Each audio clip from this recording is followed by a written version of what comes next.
Honorable Senators, may I remind you, when the House rose, the question in debate was that the Appropriation Bill 2018 to 2019 be read a second time.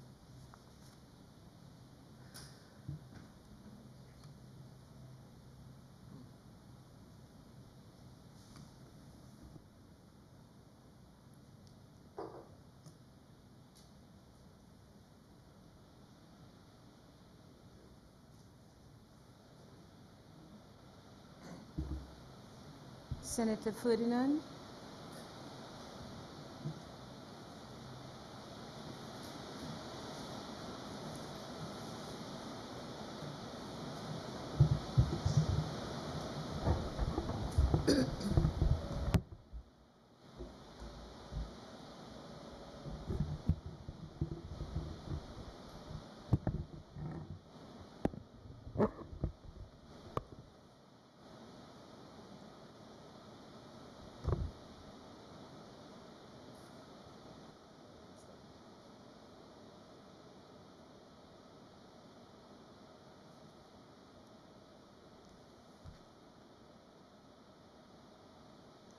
Thank you. Thank you, Madam President. Let me begin by joining the rest of our colleagues in welcoming you to this honorable House and congratulating you on your appointment and wishing that our customary high standards of conduct and deliberations will be ably facilitated with your guidance. I want to also just share a word and thank your predecessor, the former president, who, of course, has taken up duty in the lower house, and to say that we were quite pleased to work with him and to thank him for the guidance and the leadership that he provided as he presided over this honorable house. I look forward to the same and working with you in that regard. Madam President, before I delve into the actual presentation regarding the estimates, I want to note that earlier on I listened to the presentation by the leader of government business, and for about 35 minutes or so of the presentation, I listened and I heard nothing related to the estimates and the appropriation bill. And for that period of time, I had to endure stuff about the two parties, UWP, Labour Party, Facebook posts, and calling of names, and who is king and who is not king. But anyway, it came to an end at some point. And I think when he attempted to delve into the estimates, there was a lot of difficulty even in finding the content. I can assure you, Madam President, that I do not wish to follow that same pattern, and I will stick to what I've been doing, which is to speak to the issues relating to the debate and to make my substantive contribution. I want to borrow from one of the few things that was mentioned, just to precede my presentation, and say that I heard quite a lot about fighting. I think the book of Exodus was quoted earlier, and that we have to fight and fight. Now, in government and in opposition, I expect us to be performing, but I keep hearing fight and fight. Madam President, the only fight that I believe we have on our hands right now is a fight for St. Lucians to stay alive. That is the only fight that I think we have on our hands. A fight for St. Lucians to try to stay alive. And so I want to say, Madam Speaker, Madam President, before anything else, that the estimates and the policy debate, I witnessed it, I witnessed and I listened, and I realized that there was a definite disconnect, no coherence between what was going on in the estimates of expenditure and what we learned or listened to in the policy debate. In fact, a number of the policy statements that were made by the Honorable Prime Minister and other members of the lower house and from what I've heard today, suggests that there is a big disconnect. In fact, after the lower house debate ended, I was hoping that when we came to the upper house, that I would have seen somewhat of an improvement. But to my disappointment, it got progressively worse. And so if, even in the policy pronouncements, even at the level where the Prime Minister and his colleagues present the estimates and then present the policy debate, that you can see that level of disparity, it tells you definitely that there is a problem with what direction the country is taking and where the government wants to go. So, Madam President, I, of course, will not be able to speak to every issue, but I will endeavor to focus on those that, first of all, I think relate to the areas that I am more learned and proficient in, as well as areas that I think are very critical to the populace, to our voters, to our St. Lucian public. And, Madam President, in that case, I just want to begin by saying that one of the very obvious deficiencies, if I could call them, regarding what we have heard, is that the government has not been able to deliver on some of the critical promises that it has made. And I remember there were two things that stood out. On the premise of the government running the elections, promised the St. Lucians that there would be some relief regarding taxing. And there were too many taxes. St. Lucians were overburdened with taxes. Now, I don't think that there is any problem or anything wrong in trying to reduce taxation. I think every taxpayer, every citizen wants to know that a government is endeavoring to reduce taxation. But what have we seen, Madam President? Instead of any reduction, and the argument of the 2.5% VAT has been properly ventilated, so I will not even go into that. What we have seen is the introduction of new taxes.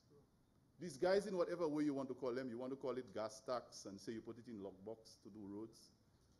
You want to say that you're going to have health insurance and therefore people will have to pay towards premium.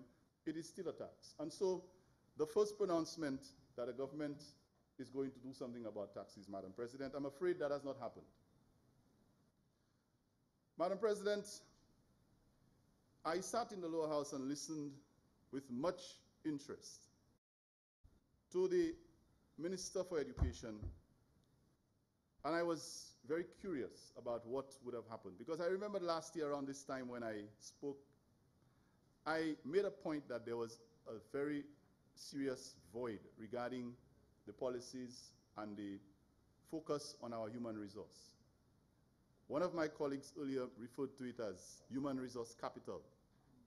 And we know what that means, Madam President. And I think he was very correct, that as a country, we cannot just invest in what we call concrete and steel, or in buildings and structures.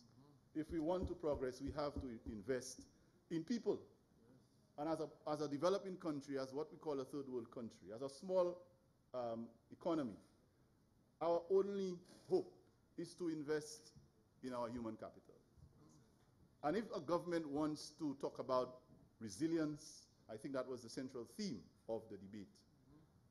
The only way you can build resilience is in the people. You can't build resilience in buildings.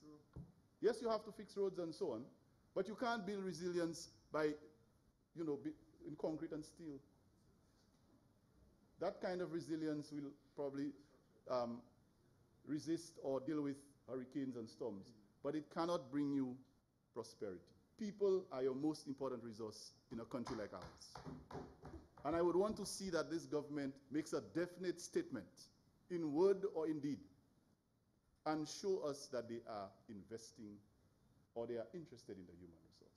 And so, Madam President, throughout my presentation tonight or this evening, I intend to point out where I think or where I have observed that this is not happening. I am a product of the system of the human resource capital through schooling, community empowerment, youth and sports development, nurturing, and so on. This makes you who you are. And if we cannot continue or improve on the infrastructure, and I'm not talking about steel and concrete, the infrastructure that is in place to build on that, then we can spend as many millions or hundreds or thousand millions, whatever we want to call them.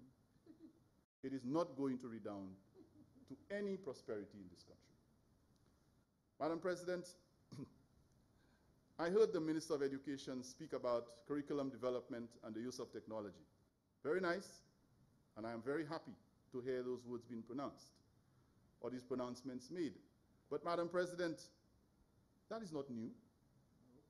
There are new terms that are being used now, GINET initiative. This is not new, Madam President. I was hoping to get, and when you talk about innovation, technology and innovation, every second of the day there are new innovations and new things coming out in the world of technology.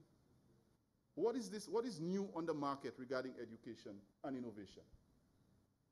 GINET is basically another word, as far as I can see, for an initiative that the government of the Labour Party, that we don't like to talk about, had initiated since 2015 under Jimmy Fletcher. That was an initiative that had started a long time ago. There was training for ICT, for teachers, students, and principals. At the time, as a principal, I underwent some of that training. They used to call it a driver's license for principals and teachers, to basically make you competent in what the students are learning, so that when you have to implement it in the schools, you are not alien to it. You know what is going on. Since 2015, Madam President, initiated under the Ministry of Sustainable Development.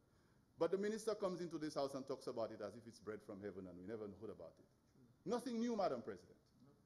And for students and children who are listening to what our government is offering young people and the hope that we promise them, technology is something they're very excited about. And having removed the laptop program, Madam President, I'll get to that a little later. I was really hoping that I would have heard of something that was exciting, fresh, and that would have motivated the average young person who is in school. But unfortunately, that didn't happen. Madam President, I heard about $7 million in the budget statement being allocated to the silting rivers and ravines. And I'm saying, Madam President, I understand this thing about climate change, of course, and building resilience, which is the nice theme, and disaster mitigation, fine. If you are going to tell me that you're going to take $7 million to the silt rivers and ravines, we know what a ravine is. A ravine, you know, how many ravines do we have? So we're going to go around the silting ravines in Chic and in Boulebois and, you know, those places, Wavin Khan, Wavin Goudet, before we fix the Angers Secondary School and the Miku Secondary School, before we make sure that the Blanchard Combined School is in good shape. I have no problems in the silting rivers. I understand how it can mitigate against flooding and so on. But you're talking about, I heard the Prime Minister mention ravines. You know, maybe he didn't understand the difference between the two. But if you're going to go to that extent and say you're spending $7 million, and when you compare that with the allocation in education, it's appalling, Madam President. It's appalling. Madam President, I sat in this Honorable House as an observer and listened to the Minister of Agriculture, and he's a member for Babonneau, my good friend, boasting and beating his chest about starting a laptop program for the students in Babonneau, or having started and continuing, and he's going to improve on a laptop program, Madam President, a laptop program, the same laptop program that we instituted as a government for every single St. Lucian child. That was stopped because every single child, yes, every child. And I will proceed, every child. We started with a certain form, and by the second year, we had 2 extra forms. And by now, we would have had every child from Form 2 to 5. Yes, because we never stopped. We started with Form 3. By the following year, it got better. It kept getting better. And even if it was for one form, Madam President, if the government put something in place for every child to benefit, And we found that it was so bad that we stopped it. Instead, we gave computers to certain schools, to private schools. And now I'm listening to a member of the lower house boasting and gloating about a laptop program for students who did well at common entrance and so on, as if only certain people at the discretion of politicians should be getting laptops. Is that what I'm hearing? So only students who have, and that is where we are making the mistake, Madam President. This separation and this hierarchy thing with our students is what is killing our education system. That is why our late developers have no chance to succeed. Some of us sitting in this honorable house, if we had that system in the time we went to school, we would never have gotten degrees. There are children who develop late. We are segregating. How could you tell me that something is not good as a policy and for all the children of the country, but you can have it in your constituency and make mileage, political mileage, by giving some students and looking good and saying, I gave laptops to children in Babylon, or in whatever constituency. I don't want to pick on a member from Babylon, but since he was the one who said it, I'm picking up from that. Madam President, this is hypocrisy. It is. If you're against laptops, you're against laptops, because the argument that was given was that it is better to put computer labs in schools and equip them, and then instead of giving every child a laptop because the children engage in all kinds of things. I was a school principal, and I agree that some of the students who receive laptops did not use it for the right purpose all of the time. We know that. And that we'll never be able to control what a child does with a laptop everywhere he goes. But at least one laptop in a household gives the opportunity for not only the child, but for others in the household to be empowered. And so if you're against laptops for all schools and all students, why are you boasting about it for your students in your constituency as if it's such a great achievement? Hypocrisy, Madam President. Hypocrisy. Madam President, I listened and I was paying attention to training. And I think training was a theme, part of a sub-theme in this government's budget. Training. There was allocation for training in several different departments. But that same training that we're talking about was criticized by the Prime Minister when it comes to teachers. And he can try his best to try to retract and say he misspoke. He cannot take it back. That our teachers, basically their qualifications were questioned. And I remember the teachers union came out and spoke about it. I spoke about it. That you're questioning the qualifications of teachers in St. Lucia, who upon completion of their teacher training can be recruited in any university, and even get exempted from their first 2 years because of the teacher training that the Prime Minister thought was not adequate. And to make it worse, if you believe that the training was not adequate, and you're going to come in 2018, 2019 in your budget estimates or in your budget speech, I was hoping that you would have offered some kind of, remedy for that situation. I would have heard something new, something, interesting for teacher training. But what do we have? I know they complained about Sir Arthur Lewis and the state of the place, yes. But look at the teacher training program that is in place, Madam President. Watered down. Stop the primary program. Have the B.Ed program where a teacher can become a graduate while still earning a living. Stopped it and made it part-time. So now teachers from Soufrière and Vieux-Fort and Choiseul have to come to Castries in the evening and try and rush to get a little tuition and go back to their families in the middle of the night. When that was offered full-time at Sir Arthur Lewis Community College. In 2 years, you could walk away with a bachelor's degree that was certified by the University of the West Indies, and it says K-Ville campus, and it's authentic. Madam President, where is the training? Even the home economics program, and I like the idea that, because I heard it being mentioned, that the curriculum is not compatible with the workforce. I agree. As a teacher, I always said that. I always thought that we were falling short as a government, as a people, from way back when it comes to the quality of the curriculum as per how it relates to the job market and persons becoming competent and being self-sufficient. I agree. I always thought that it was better to have a bigger focus on technical education and skill and competence training rather than just academics. I agree. But if you are going to bring that argument forward, where in the budget, where in your estimates have you backed it up with some action? Where? So, Madam President, I am appalled because I have not seen it. And I have been speaking about it from the time I entered this honorable house. And I will continue to advocate for it. While we have watered down the teacher training program, Madam President, I don't think some of the other training programs have been watered down. I don't think CHTTI has been watered down. I will reserve some of my comments on that until I hear more about it, because I don't want to speculate too much. I realized in the last budget it was quite, I didn't hear much. It was a kind of a hush story. So I'm waiting to hear what next for that institution that has replaced something that was working already. Madam President, curriculum reform was a big talking point. Prime Minister had a whole press conference on that. Curriculum reform. Who doesn't want curriculum reform? That is part of growing an education system. The whole world does that, and there's nothing wrong with curriculum reform.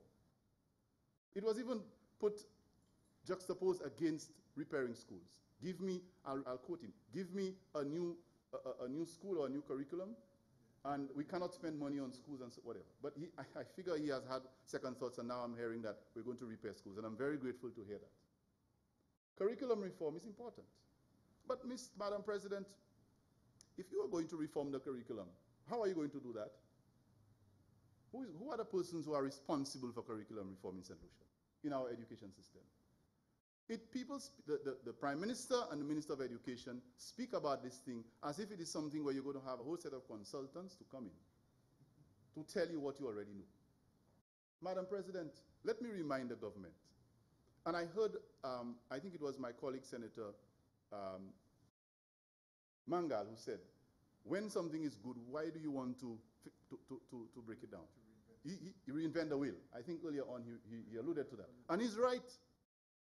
Madam President, as we speak in St. Lucia, the education system has a department called Curriculum and Materials Development Unit, CAMDU.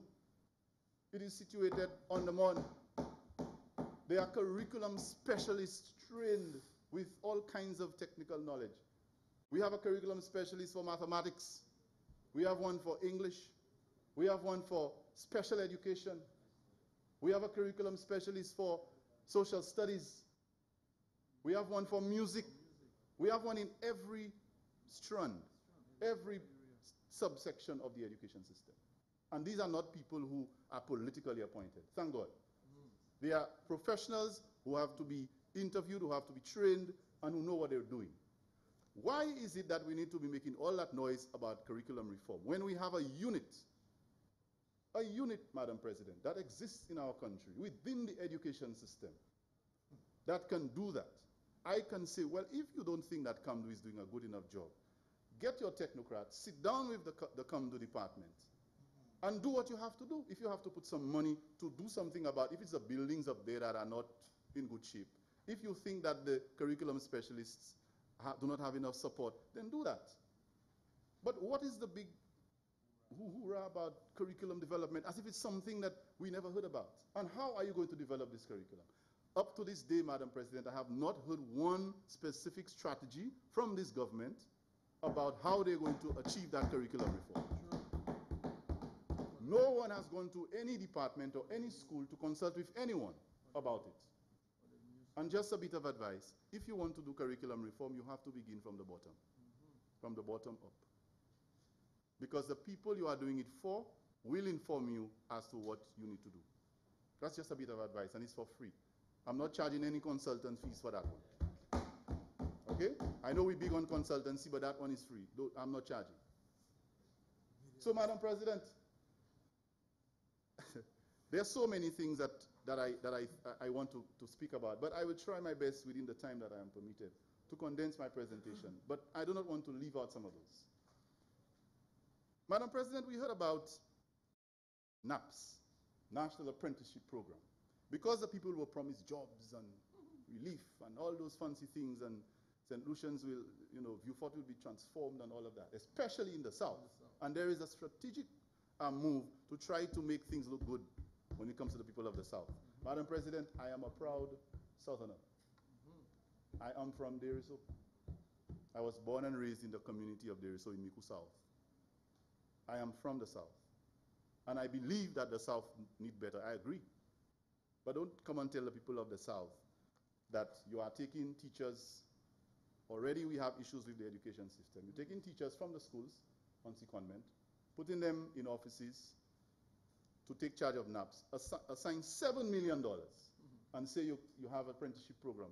What is it you are doing? What kind of apprenticeship program? I even saw an ad something about if you're looking for a job and so on.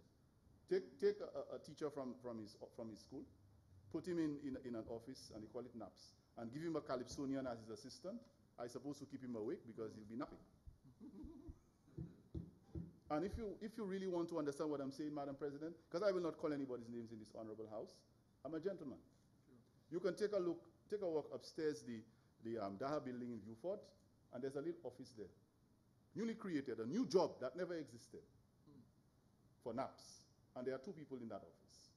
They are the ones who are the policy makers and the brain boxes to create employment. NAPS for St. Lucian young people.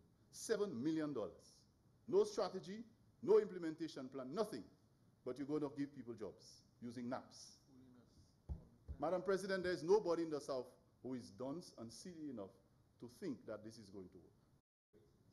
I have no problems in making pronouncements. I would love anything that you're going to do to get jobs and get employment opportunities for people in the South and people in the North and East and West. But when you take you take people out of their classrooms and you put them in a little box somewhere and you give them a Calypsonian, what is it? What is it about? Calypso season is in July. We don't have Calypso in the NAPS program. So, Madam President, these are some of the things that are being offered to our people. And we are talking about resilience and building our human resource capital. I am utterly disappointed and dissatisfied with what I'm hearing. All I do when I speak in this honorable house is to call on the government to do what they're promising and to show some slate and stop just throwing around nice fancy terms as if there is something in it that people will not see. We read through that. Madam President, let me move on and speak a little bit about leadership in the education system. What kind of leadership is being provided by the Ministry of Education? I know that it's coupled with sustainable development, gender relations, and some other departments. But I want to remind the government that that Ministry of Sustainable Development and so on has a Department of Education. And that whoever has been given the responsibility, my very good friend, I have no problems with her, because we're from the same district, that something needs to be, there needs to be some fire that has to be lit under that department or under the persons put in charge. What kind of leadership is being provided in that department? And I know some reference was made to a number of acting appointments, and that is true. When people are in acting appointments in any department, Madam President, they are uncertain about the future of their jobs, and there's a lot of underachievement that you will register. Key positions in the Ministry of Education: permanent secretaries, chief education officer, deputy chief education officer for planning, deputy chief education officer for instruction. All of those, and you also have, DOs, even principals, acting positions. I had an experience with an acting member of my staff as a principal. Every 6 months, I had to find a replacement. As soon as the individuals realized they were acting, they left, because they know that it's not a permanent job, that they're going to move on. And I kept complaining until finally I got a permanent appointment to settle. And it was a very important position at the school. Just to protect the individual's identity, I will not state the position. But it was a very important position at any secondary school. And I struggled for years because the individual kept acting, and every time they realized that I had to appraise them every 6 months because they were acting, they found another job.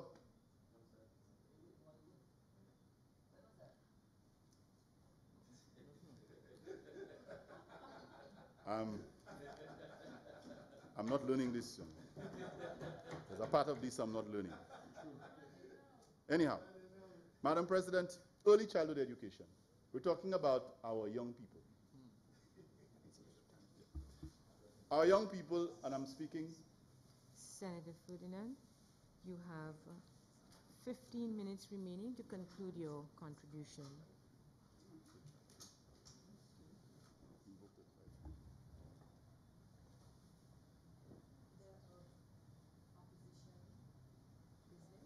Yes. Thank you, Madam President. I would like to invoke Standing Orders 45-3 to allow Senator Vivian to speak on to another 30 minutes to conclude his presentation.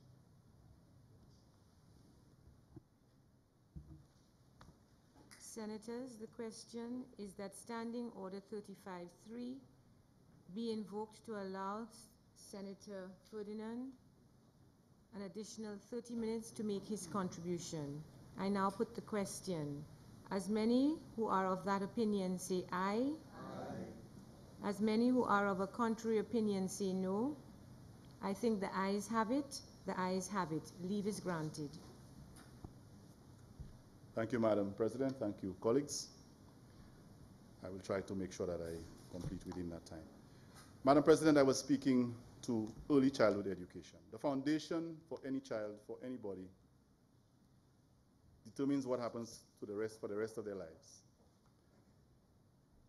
The Prime Minister spoke about 43%.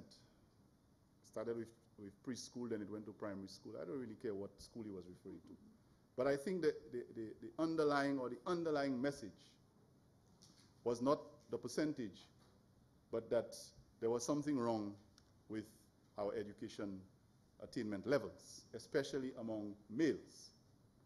And I want to also mention, Madam President, that when I consulted the Social and Economic Review on page 80, I noted that it was a 67.5% dropout rate among our boys in schools. And that is alarming. I'm very concerned about that. And I believe the Minister for National Security would be very concerned about that too, because most of these boys are the ones who end up, in his care, in the care of his ministry. Yes. 67% of the dropouts are boys. In other words, 2/3 of the dropouts in schools are boys. Correct, right. If we had 67% dropouts, that would be a catastrophe. So it means that the majority of our dropouts in schools are boys. And so in early childhood education, if the Prime Minister is talking about, attainment levels of males in St. Lucia being so bad, I would expect the next thing he would say, whether he was right or wrong, I don't care what percentage he tried to use. I mean, that's for debate. But the point is, there's a problem. How are you addressing the problem? You see, Madam President, I think this government has developed a habit of identifying problems that they either perceive to have inherited or try to make us believe they inherited. And all they do is to say they have a problem and complain about it, complain about the problem, and complain about why the Labour Party didn't do it. Madam President, the government, the people of St. Lucia who voted this government in, and they remind us of it every minute. The people voted us in and they voted you out. Yes, they did. But they voted you in to solve the problems that you promised them to solve. And not to tell them about the problem and remind them that we caused it. That doesn't solve the problem. The more you tell people about, you're just frustrating them. They know the problems already. If you perceive there's a problem and you have come into office, solve it. Work towards solving it. And I want to commend the member, the Minister for National Security, because he's one of those that has made at least a little step in that direction, and I hope he follows up. Take the advice of the opposition and act on it. The opposition leader made a suggestion, he acted on it, and I attended in his support. And I contributed. That's how you do it. Stop complaining about the problems that you perceive to have been, I said perceived, because some of the problems, I think they were created in the mind. Some of these problems, they can't even show it exists. Doing all kinds of inquiries, all kinds of I don't want to use the word investigation, it's not a good word today. All kinds of audits to find problems that they perceive to be there. St. Jude and all of that. And when they find a problem, or when they say they find a problem, they come back and they complain to you about it. And not one step is being taken to address it. Madam President, let me move quickly. Early childhood education, I was saying. I'll just say one thing about that. The Prime Minister wanted to cry when he spoke about that. But I come from a community where he's a district rep. And I can tell you, in the part of the community called Diga, there is a preschool with over 25 students, little children, less than 5 years old, with no water, no electricity. The administrator has been complaining. You have children subjected to that kind of treatment and condition in Miku South. Right? And by the way, there was water and there was electricity in 2016. There was, because I held meetings there. I held town hall meetings in that specific place, location, in the evening, and there was water. So the problem, that's one of the problems they can't pin on us, because it was there when we demitted office, but there is none now. And the Prime Minister comes in this honorable house to pretend that he wants to cry because he loves the children so much. But he needs to go and attend to that problem. Yes. That's just one example, and I'm not going to spend the rest of the night on that. Madam President, I also heard about a move towards special needs education. And the Dennery Infant School was mentioned as one of those places where the government is looking to integrate the special needs students into that school, because there is space. It's a new school, and there is extra space, and the Minister of Education quite eloquently spoke to that they're planning to integrate students into the new school as well as the former infant school. That sounds fantastic, to integrate so that they wouldn't have to go all the way to Vieux Fort or come up to Castries. Great. But you know what, Madam President? That's one of the other issues I have.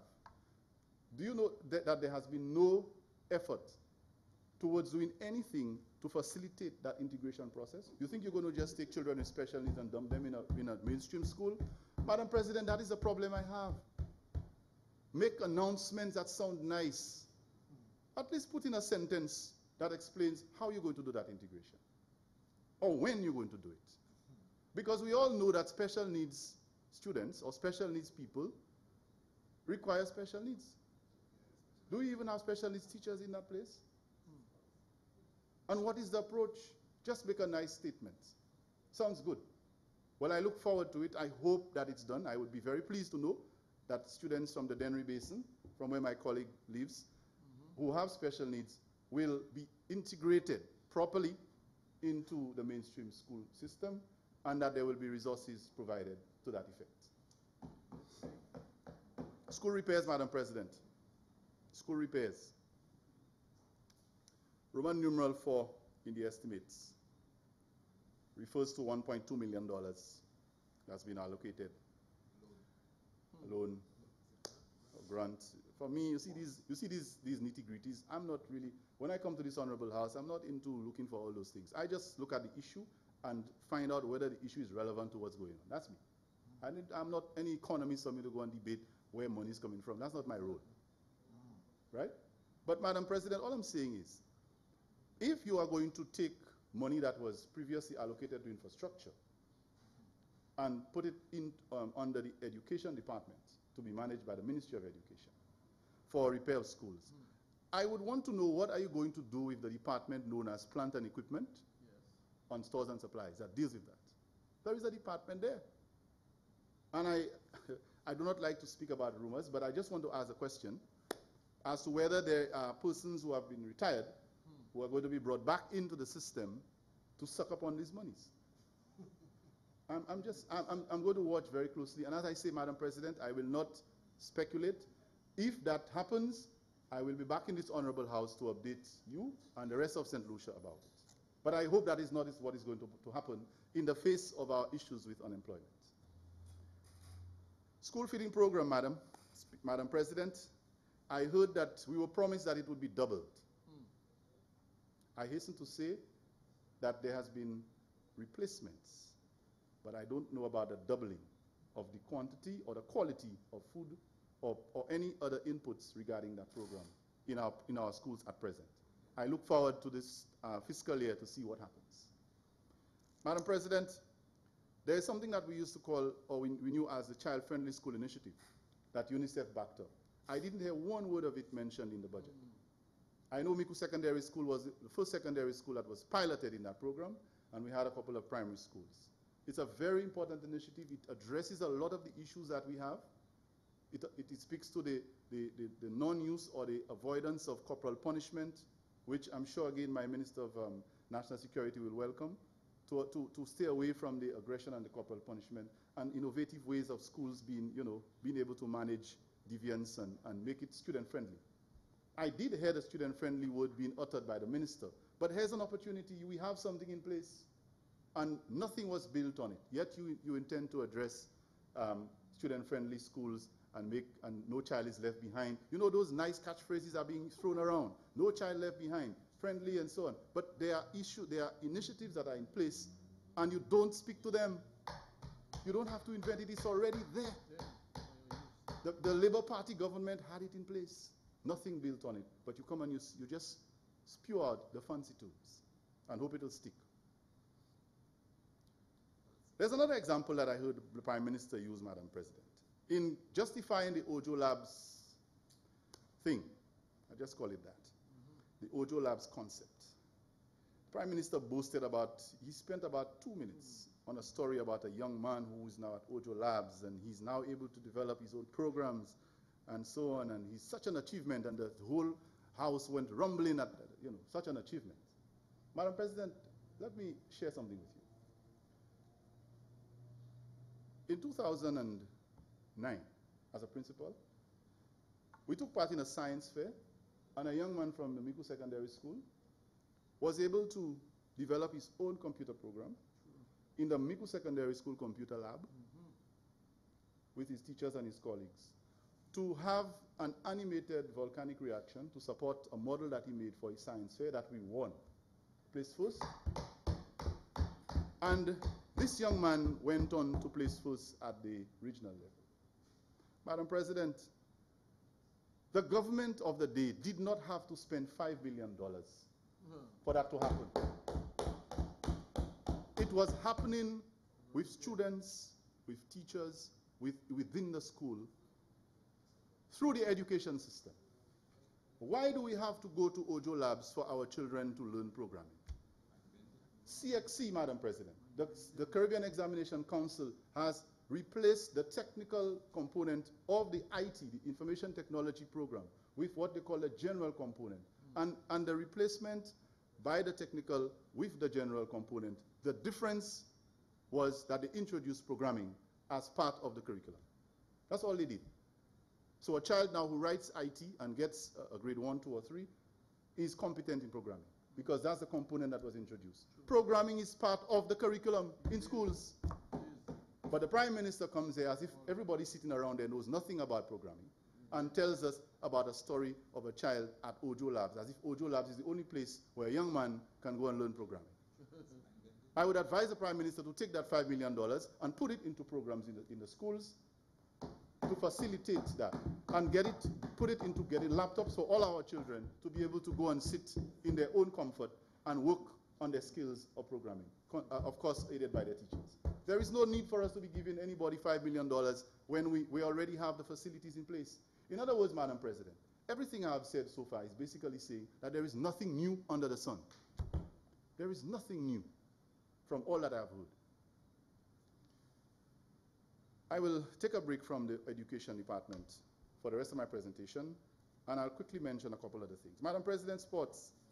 I heard about Center of Excellence in Sports and Center of Excellence in Culture, one in arts. Thank you, Madam. I believe the Minister is well placed to correct me on that. In arts and sports, one in Grosley, one in Alger. I think the Minister of Sports spoke about Grosley, and I'm hoping that the Minister responsible for culture will deal with the arts one. But Madam President, all I'm going to say is that I heard that the Arts Center is earmarked for Alger Secondary School, where I'm from, my community.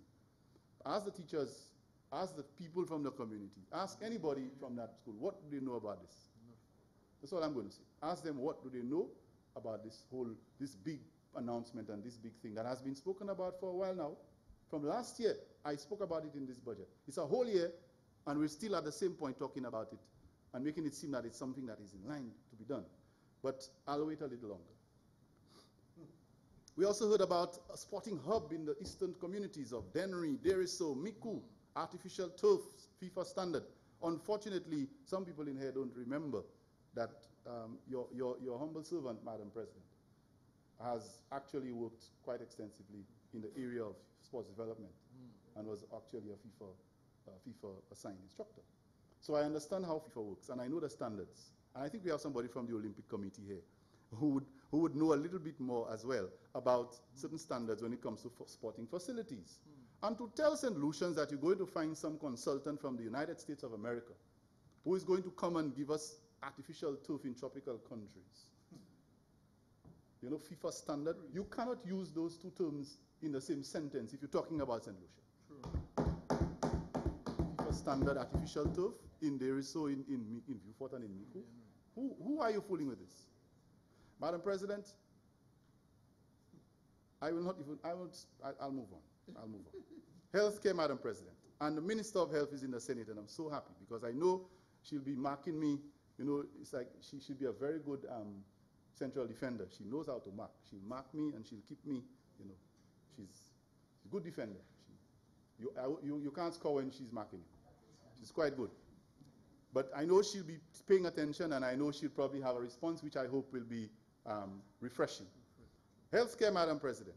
I know it has been discussed extensively. We heard of national insurance replacing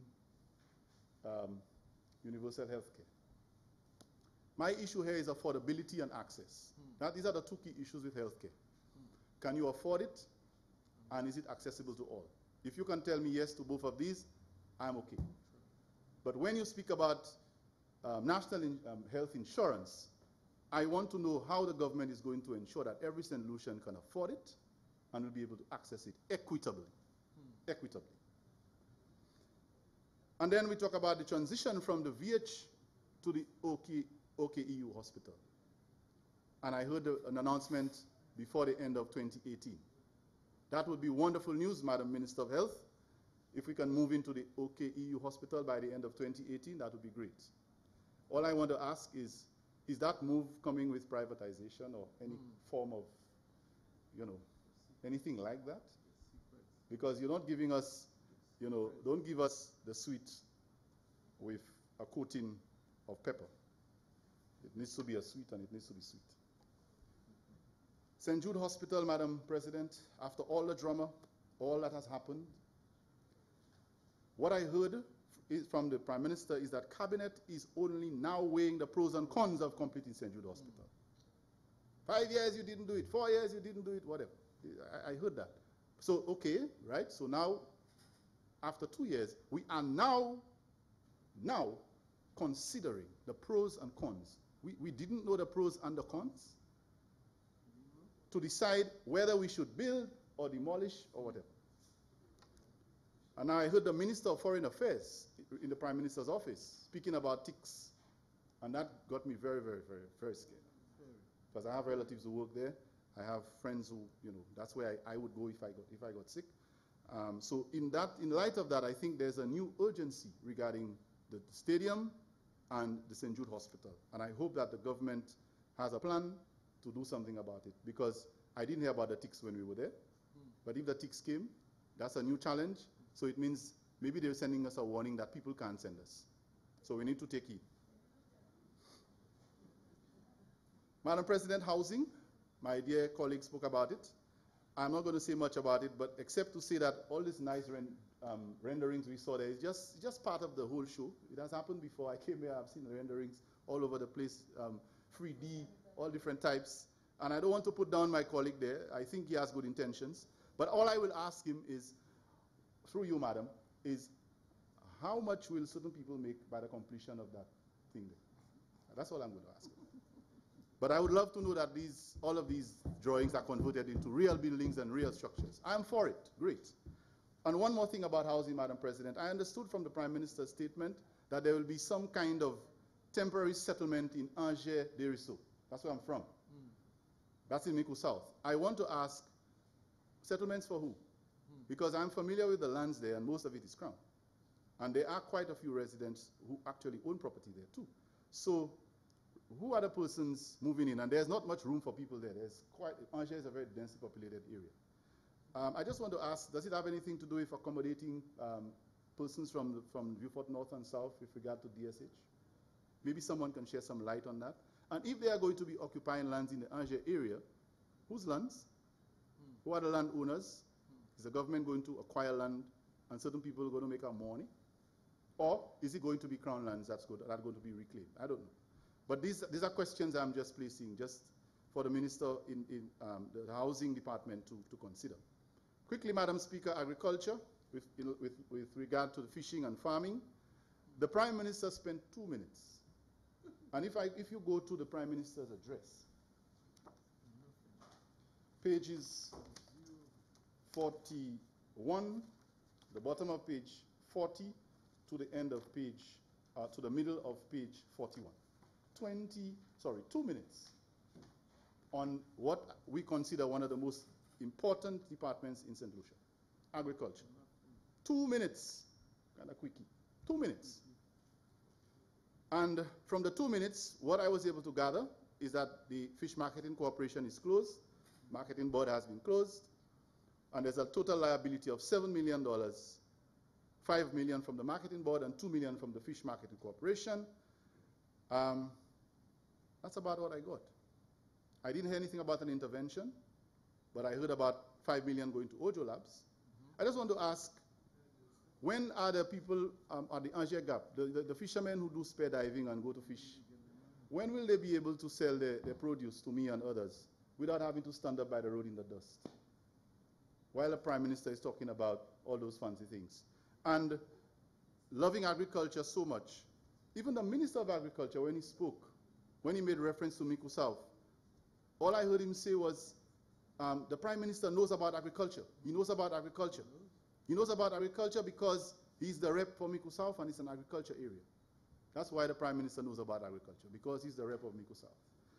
And Madam President, we have people like Trimpe, Kaisi, Zo, Robot, and I'll say that one in Creole because these are my partners. I want them to follow me. Robot, Trimpe, Zo, Kaisi, camarade moi, Miku South. Moi vle zot di moi, si toutes ces produits zote pon mettre qui te kaya sur un bâtiment pour monter dans ces pays au nord là. Si un Premier Ministre a envoyé bâtiment vient collecter tout ça by zo. That's all I'm going to ask them. National security, I can say that what I've heard is the CRB unit is going to be functional. I have not heard much new, but to his credit, the Minister of National Security did make some pronouncements earlier. But CRB is not new. I've worked with CRB before. And culture, Madam President, finally, I think, well, before culture, I just want to spend 30 seconds on CIP. Madam President, when the CIP issue was raised in this House, I remember the leader of the opposition warned the government. And before I complete that point, Madam, could you kindly let me know how much time I have?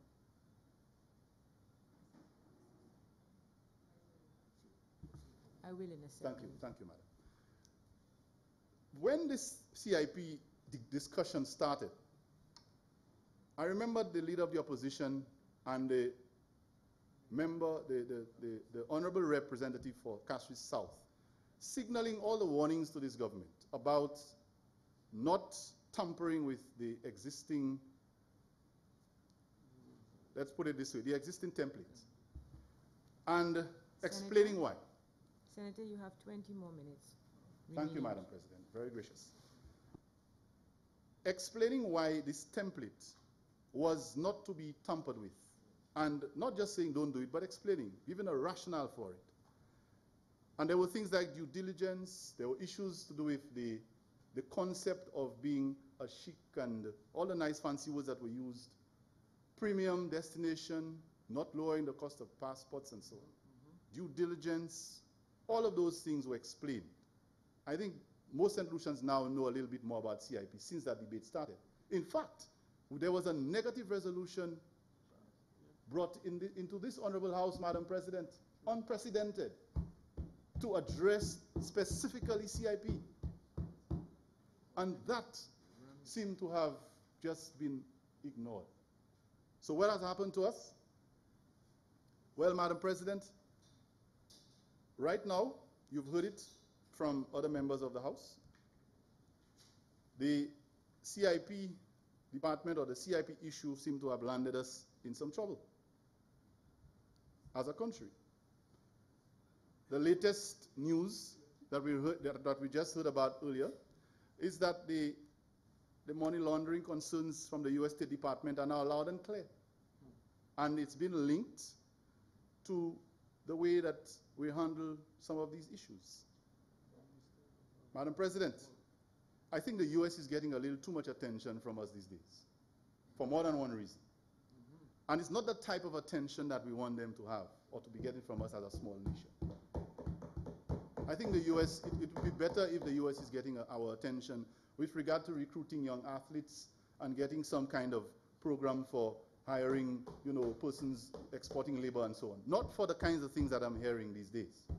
And so, Madam President, the member for the independent candidate spoke earlier about the brain drain, our human resource not going over and not coming back. That would be one of the issues that I would have maybe forgiven people for, but not that kind of attention, Madam President. And instead of taking heed to the warning signs that we were given, what has happened? Madam President, we are hearing it in the news now. It was made, reference was made to it, so I don't want to be the one, I'm not going to give all the details because you know the details. That we are now, as a nation, as a country, we are now being linked to money laundering, and the US State Department has once again has reason to be interested in what's going on, suspicious, if you want to call it, in our country. Now, I'm not going to talk about anything to do with Boko Haram and Al-Qaeda and those kinds of things. That is not part of my character. But I think it is a very ugly situation that St. Lucia does not need. We have a fragile tourism industry. We are a service provider, basically, as a country. And we do not want to cause any more anxiety in our tourism market or in terms of our reputation. So I think we need to be very careful moving forward and take heed of some of the warnings that are being issued from the contributions that are being made by our members.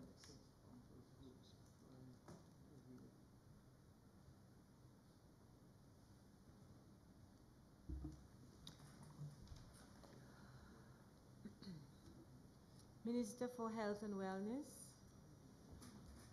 Madam President, I rise on a point of order 36A, just to find out from the Honorable Senator whether there is any official statement on what he is speaking about, St. Lucia being declared a money laundering state or country. I just would like to know the source of that information, Madam President. I will yield, Madam. I will yield.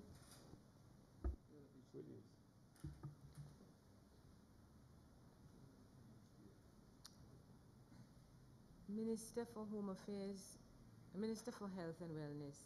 You referenced Standing Order 36A. Is it 36A that you want to rely on?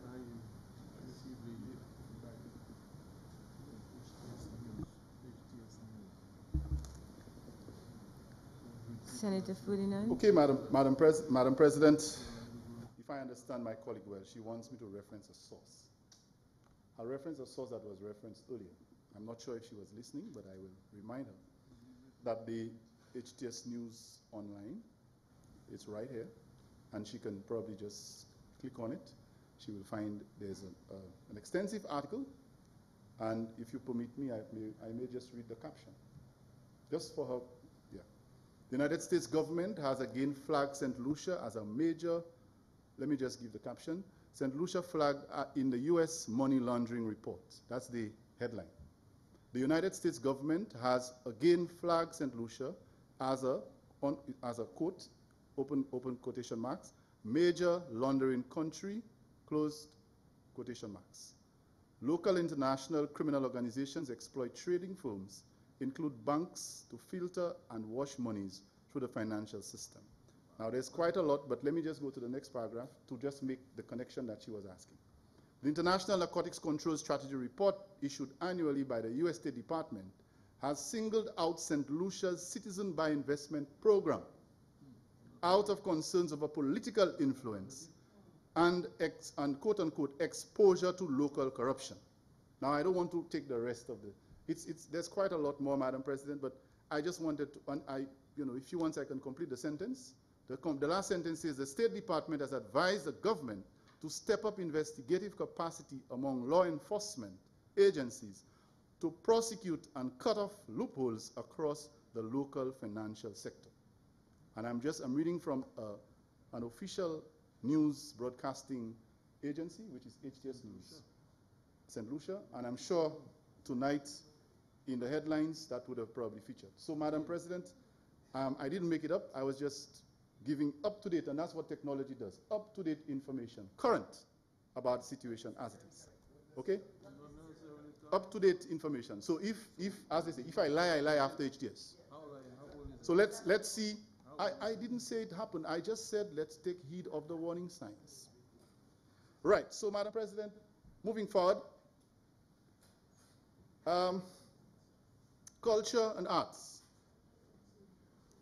I heard my colleague earlier, I know he's a cultural activist, make a plea on behalf of the cultural activists, let's say, community, and ask the government to consider them, don't forget them.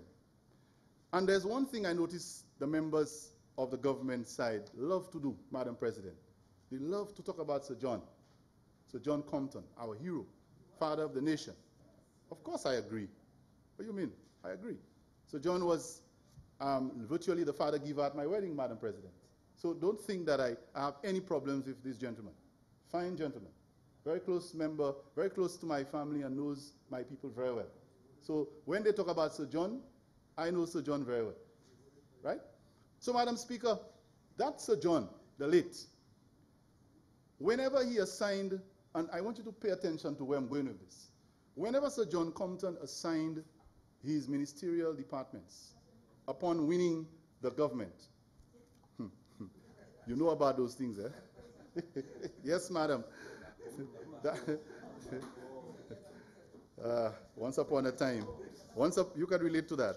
Madam President, I quite appreciate the little, Sir John Compton, as father of the nation, every time he assigned ministerial departments, he usually, almost every time, assigned education and culture in the same ministry. Now, I don't think in his wisdom that was by accident. There was a message in this. While others may have changed it, I remember the Labour Party had human resource development and so on. Now we have innovation and so on. But Sir John always had culture.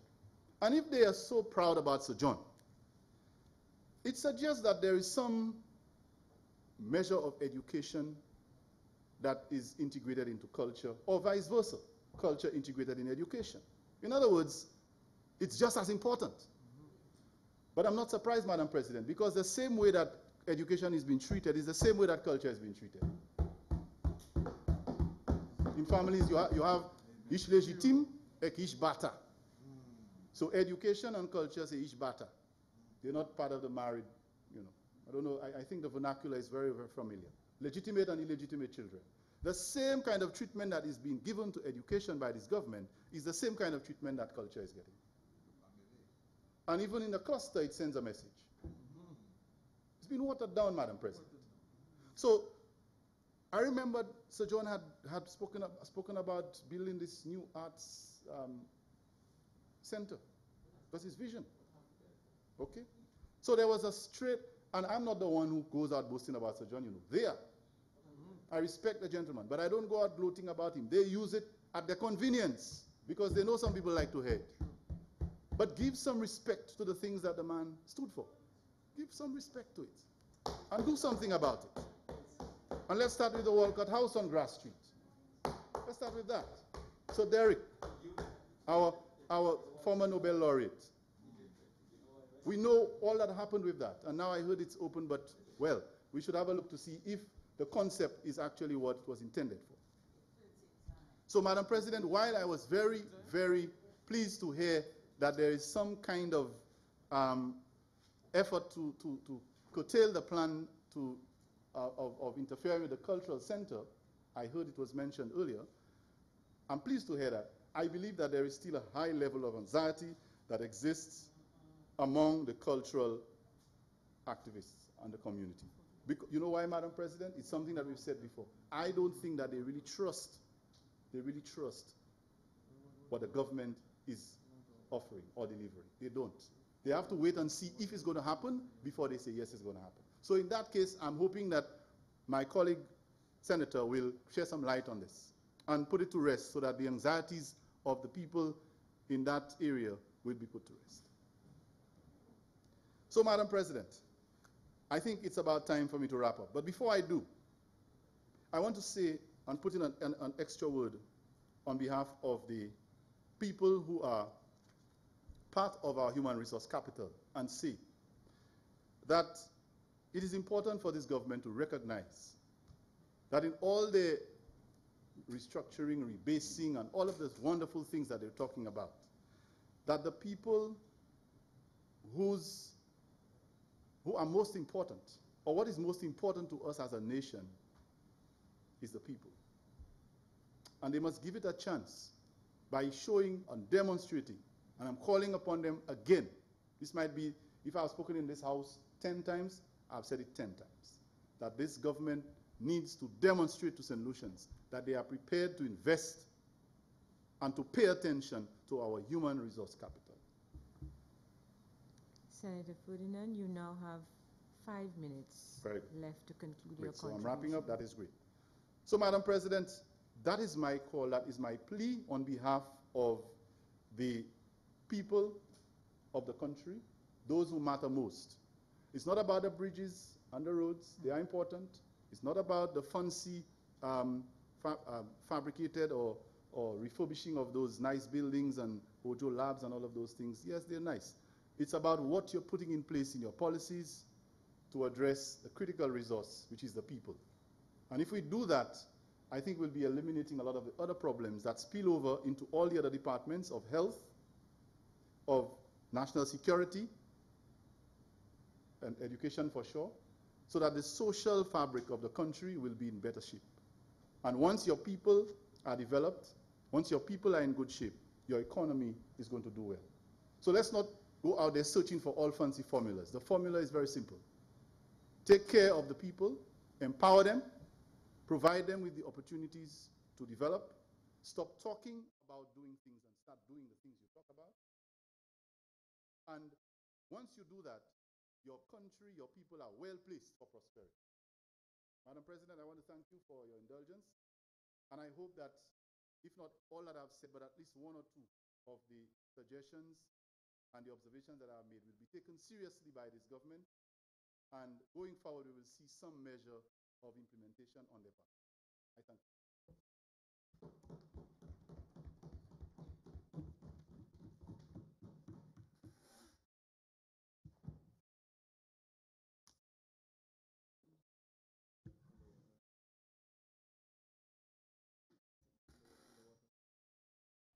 Honorable Minister in the Ministry of Equity, Social Justice, Empowerment, Youth Development, Sport, Culture, and Local Government.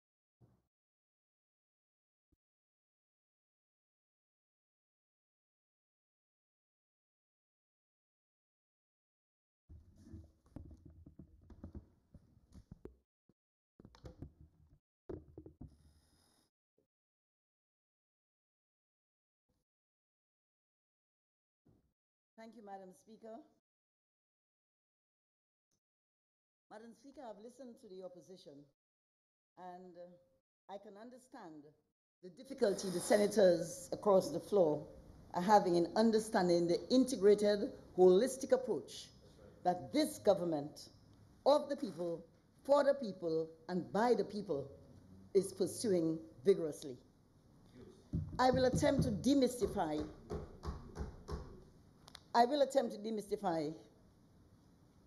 for you, colleague senators, for you, Madam President. Madam President, last year, I assessed the budget as a treatment plan to deal or to heal the severe wounds that had been inflicted on our country in recent years. I am indeed happy to report that the therapy is working. And I say it's working because we on this side of the House recognize that it is processes and systems as well as committed personnel rather than bounce and draw and block our whole efforts that will yield meaningful results or meaningful changes. Madam Speaker, oh, how the vibes have changed. From last year to this year, significantly changed. And while there are those who are attempting to create waves and mischief by saying no peace, complete St. Jude's, and we heard some this morning, I wouldn't want to mention them, but they're trying to create waves in their drowning efforts to clutch at straws. But our reality is different, and the people of St. Lucia know it. And my friend across here said, a people must understand their history, but they must also know their reality to determine their destiny. And I'm happy that we are here. Now I see the leader has left, so it's already hard blows. All the signs and symptoms are there that this government of the people, for the people, and by the people is working to ensure that the environment is right for sustained positive economic and social growth for this nation. Madam President, we know that there are those who are looking to destabilize, and I'm going back on it. But the fact is, we on this side, we are a God-fearing team. We are a cohesive unit. This is a team. We are a cohesive unit. We understand our role. Yeah, we understand our role. And you talk about being a sportsman, we understand the play. Right. We strategize before we come out. And so we are ready to defend with vigor and valor every time we come. This is the side that I'm on, and I'm proud to be on it. So, Madam President, this is our reality today. Our reality. Look at the reality. From last year to this year, let's look at the reality. Reduced levels of unemployment. The rate is now 20%. When we came in, it was 24. That's a fact. Ojo Labs, by Ojo Labs, a company providing unemployment in artificial intelligence, now employs 53 persons. 53 young people are employed. They were not employed before. They are now employed. And they're learning soft skills in the process. They're learning to communicate. They're learning to relate. They're learning the conflict management skills. They're improving themselves. They're improving on the person to become better citizens to serve our country even better. So Ojo Labs is working for us. Ojo Labs is working. Infrastructural projects, oh, by the way, my friend mentioned the brochure a while ago, but he didn't have it. I can't seem to have the works. Where is works? There is works. Works. Yeah? The infrastructural brochure. There it is. On all the little projects that we are doing in the communities. It's working. Duga, where you from? The Badley, Salty Bus, we are feeling it. Yeah? Then you have expansion projects at both large and small hotels. Sandals, I don't know what Sandals have done here, but it's working for us. 1,000+ people employed at Sandals. Sandals is there. There's Belgium Hotel that also did some expansion. Windjammer, Royalton, Coconut Bay, Fondue Estate, that's a local place. Bay Gardens, another local place. So we had expansions at all of these hotels. And of course we have some new ones coming, of which again your good friend Sandals is there at Cap Estate. We have the Fairmont in Choiseul, and of course we are further increasing our room stock to 2,000 over the next 3 years. 2,000, making St. Lucia a beautiful paradise. So, and how it's happening, we have increased tourism arrivals. Over 1.1 million people came to our shores via sea this year. We had the completion of the buffing facilities. I'm saying how things have changed, in the last year, all of these things have happened in our country. And the one you hit so much, the reduction in the VAT, down by 2.5%. Yes. You made a point earlier, I think it was the leader who said, where is it now? I read the note there, he said, why is the VAT still there in the book? Something like that he said. Yeah, the comment was, I wrote it down. I didn't, but the comment was, why is the VAT still there? The VAT is there to remind you all of the failures of your opposition, of your team when you were there. We've been able to reduce it, and we'll continue to work on reducing it so the people of St. Lucia can continue to enjoy a better life. We also have a bubbling economic environment with greater synergy levels across agencies, resulting in timely delivery of key projects. And that's important if we are supposed to make the progress that we want to make. Then, of course, you heard the stories from the Minister of National Security and the successes he outlined in the National Security Plan. Our forensic lab is back on track, and it's working on solving crimes. Our city streets are safer. The city police are visible in operation. And of course, you can see the new fleet of vehicles supporting them in operations across the country. In terms of social issues, we've brought back civics into our schools' curriculum to teach basic values such as civility, honesty, charity, compassion, courage, loyalty, patriotism, and self-restraint. We call it, what do we call it? Education for democratic citizenship. We need our citizens to think independently and enable them to carry out their duties and responsibilities. That's what we are doing now. So when you talk about the school plant and you talk about all the other things, the laptop program, it takes time to build a nation, and we're starting. It's unfortunate we have to go to this point to start at the base. That's where we have to start from. Yeah? Because there's been so much that has been destroyed. So we are starting, and we're doing what we have to do. So we're working, and I want you to go in, through you, Madam Chair, to have him to undertake a study to see whether, in fact, the children are understanding what is being taught to them, or going to the schools and feel the difference with the education that we're giving. It's about a difference in Lucia that we're building.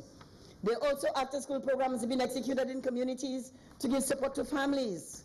Over 600 youngsters across our country have been involved in those after-school programs. I could tell you in Masha, Moshi, Fuasho, all of these areas are areas that have been earmarked to continue that programming. We have a training atmosphere of tranquility that is conducive to doing business and engaging.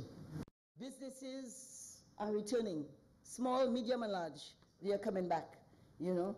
We talk about housing options for those persons who are working. Young people would not be able to afford a simple home through the efforts of the Housing Authority. We have been able to rock the world with our music as well, you know, because we have musicians like Freezy and Teddy St. John, Ricky T, and you all wonder why people are coming. People are coming because they're hearing about us. You know, Boo Hinkson, all of these guys are flying our flag very high. And you know what, Madam Speaker or Madam President, what we've done in 2016, they were not there when we passed the amendment to the Crown Proceedings Act to ensure that this government demonstrates its low tolerance for the levels of corruption that existed before. And so we'll be ensuring through the amendment that whoever commits the crime will perhaps have to do the time. And then, of course, we have a health system that is being recalibrated. I'm telling you, we have a health system that is being recalibrated with the construction of polyclinics and new health centers in Dennery, Soufrière, and Miku. And of course, the most important piece, health insurance for all St. Lucians. You know, Madam President, as a youngster, or many of us were taught to put money aside for wet days. Well, our government is going the extra mile and saying to all of us, we're offering insurance coverage for all of us as well. So we have insurance, and we also have our money aside for further wet days if, of course, our insurance coverage does not cover every aspect of our health. It certainly is not about gloating. We're not gloating, Madam President, but we are delighted to know that we took bold decisions on entry in government, and they are paying off. You know, according to the Economic and Social Review, and I think I heard a lot of quoting from it, so I wouldn't even go through it because I know most persons have read through it. But according to the Economic and Social Review, for 2017, our economy grew by 2.5%. Additionally, our citizens, and you talk about people being the most important resource, our citizens are beginning to appreciate the value of taking risk because we set the example. They saw what government was doing. People learn from the government. You understand? And so now people are strategizing and working to ensure that they achieve the results that they want. So they're taking the loans, they're building their houses, they're investing their money. They're doing things because the government is leading in the right way. They understand that it is not just the talk, hype, and short-term distractions or flashing mirrors as the opposition has been feeding them, but it's deliberate actions, well thought out actions based on empirical data that will drive our country forward and yield the long-term sustainable results that we all want.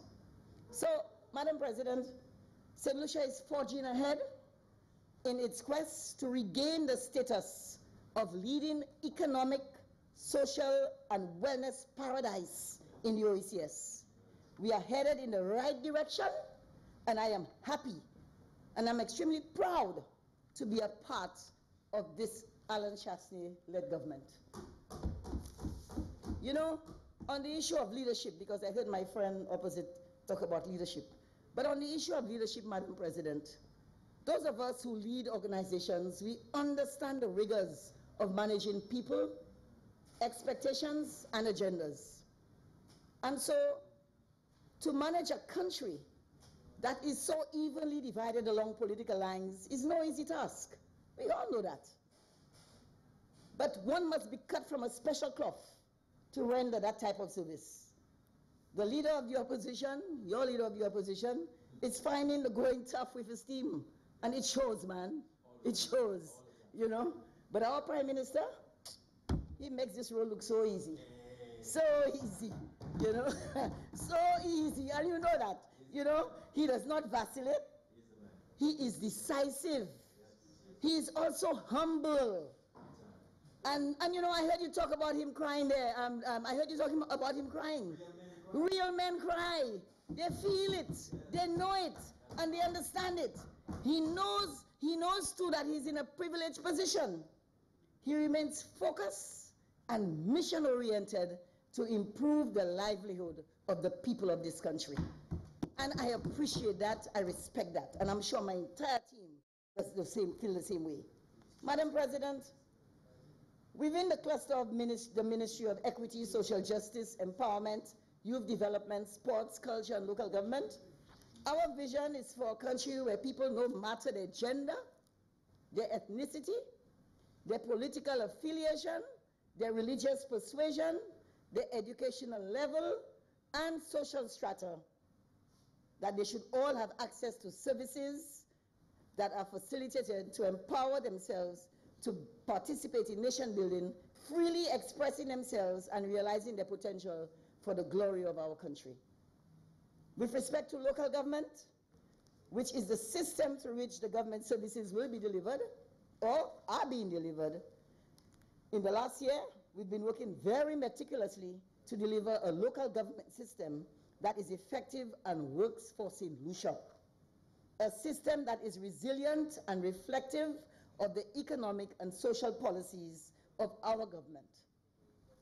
In that regard, we have granted greater authority to our local government councils to oversee all the assets in communities under the jurisdiction of the cluster of the Ministry of Equity, Social Justice, Empowerment, Sports, Youth Development, Culture, and Local Government. So all the assets that the government owns within that ministry will now be the responsibility of local government in the various communities. So we passed that. Additionally, this year, $1.4 million is allocated to constituency councils to assist in delivering their approved programs.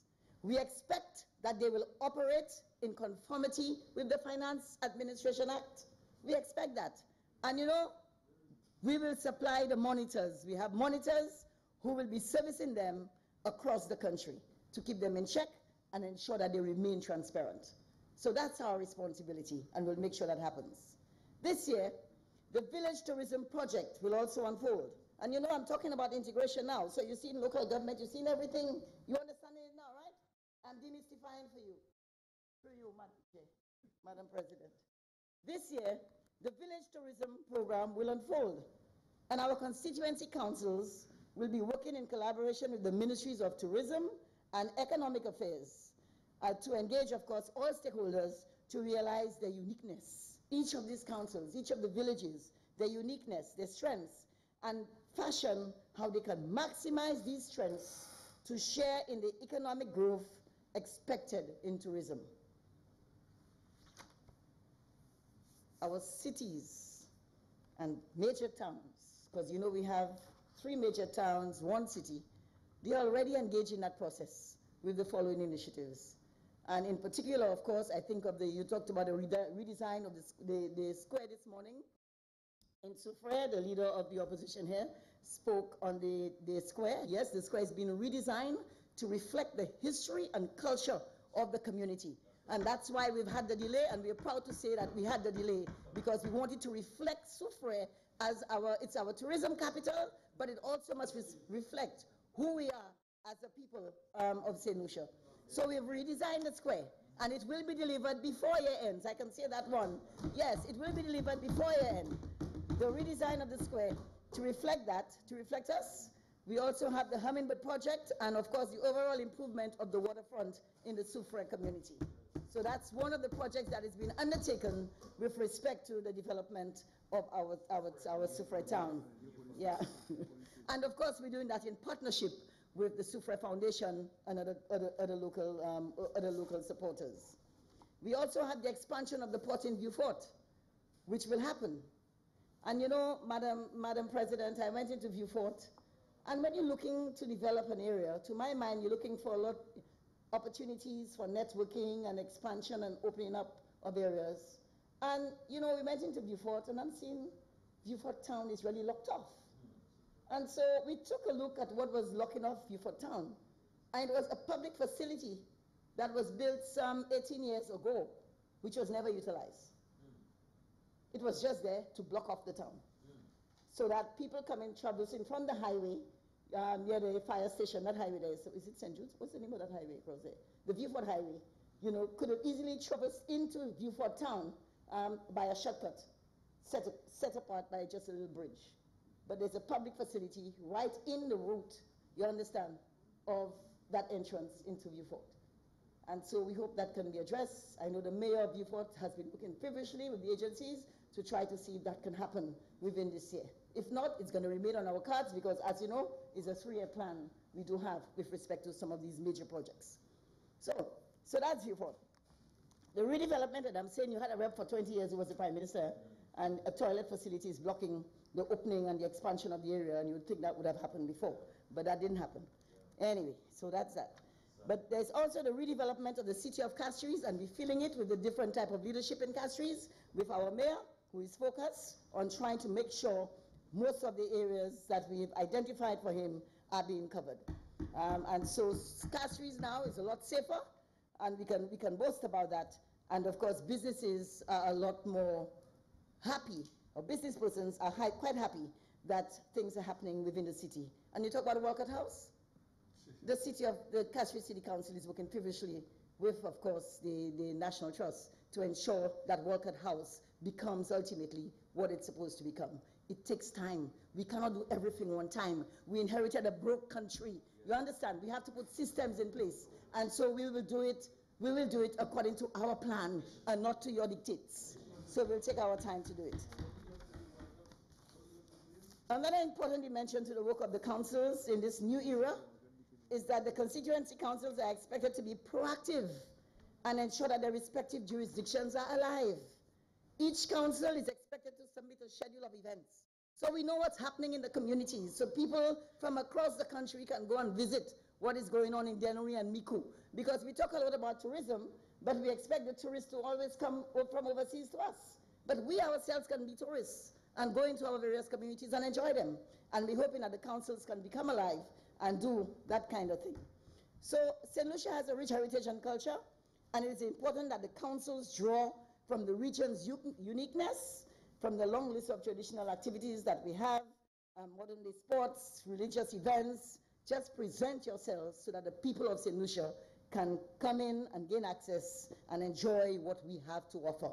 We must appreciate ourselves before we can get other people to, or not before we can get other people, but we must respect what we have.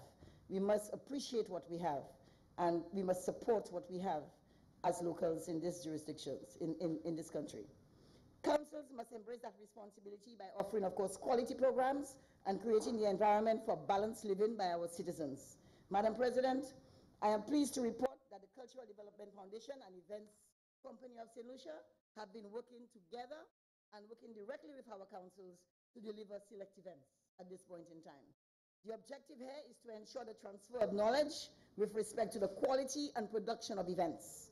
It is this type of practical experience that will contribute to improvements in skill sets, efficiency, and effectiveness of council's operations. So this is how, in terms of the integration, this is how we are ensuring that we continue to build capacity, invest in our people through agencies like the CDF, the events company, sharing the knowledge and transferring information into those agencies to ensure that we deliver better on the quality of what we do. Of course, work is ongoing on the School of Excellence for the Arts as well, which will add another dimension to improving performance, production, and human capital in and around the arts and also our nation as well. In fact, this institution, which is the School of Excellence, will serve to nurture and cultivate a culture of entrepreneurship amongst our people, diversifying and growing the economy, of course, and supporting non-traditional income generating areas for us, and also building resilience in all key sectors. Madam President, you know, it's something I really want to mention here. We celebrated the 39th anniversary of St. Lucia's independence two months ago. And all events were well executed. We were not disappointed in terms of the events. But there's still much work to be done. And so next year, we'll be celebrating our 40th anniversary. And we began the process of engaging our citizens, engaging our organizations to ensure that we deliver a decentralized showcase of our people's resilience.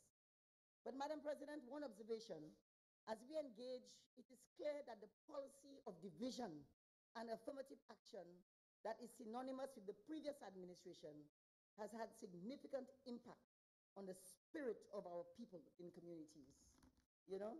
And I say this without any hesitation. It is my hope, though, that as we move to the celebrations, we can offer the type of programs that will be inclusive and cause every St. Lucian and every business person to feel a part and rally with us.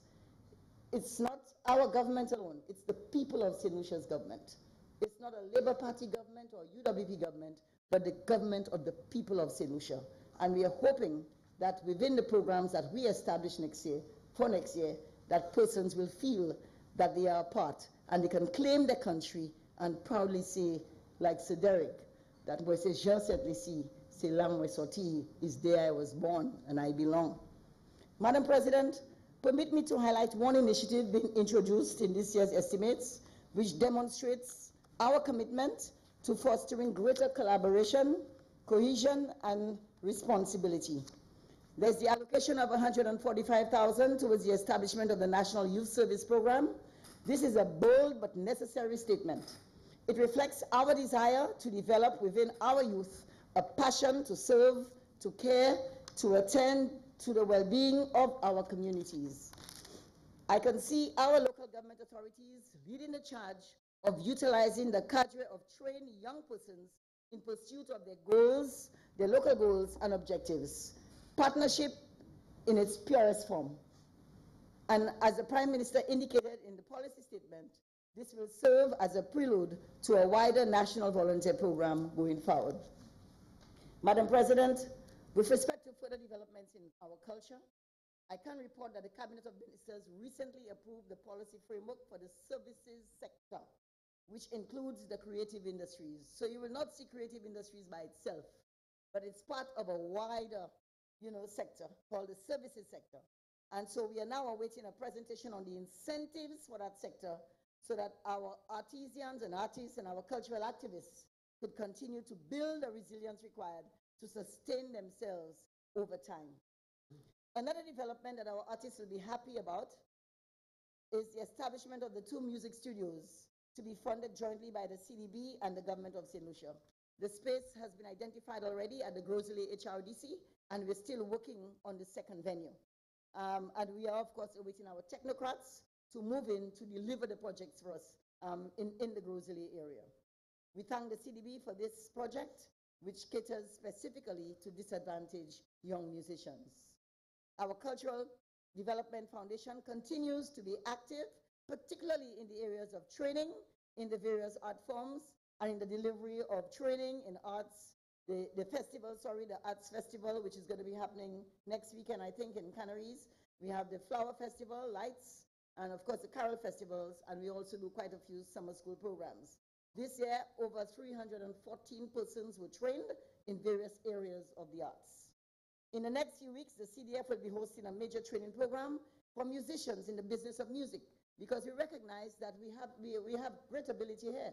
We have a new type of music called the delivery segment. So we have world-renowned analyst, music analyst, Ms. Tracy Hamlin, who will be working with our agency and of course with Bohingson to deliver those sessions.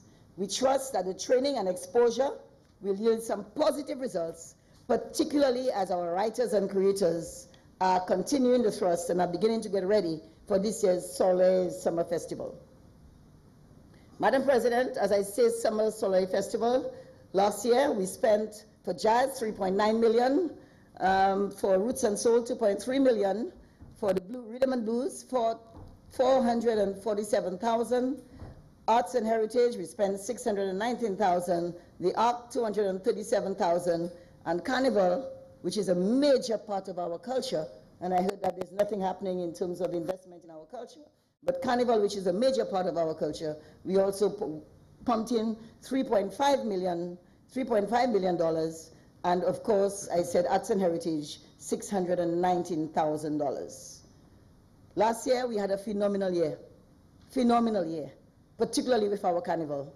And we are now looking forward to this year with great anticipation, particularly with respect to the creative demonstrations and depictions of life in the Helen of the West Indies. We had a great time last year throughout the festivals across the country.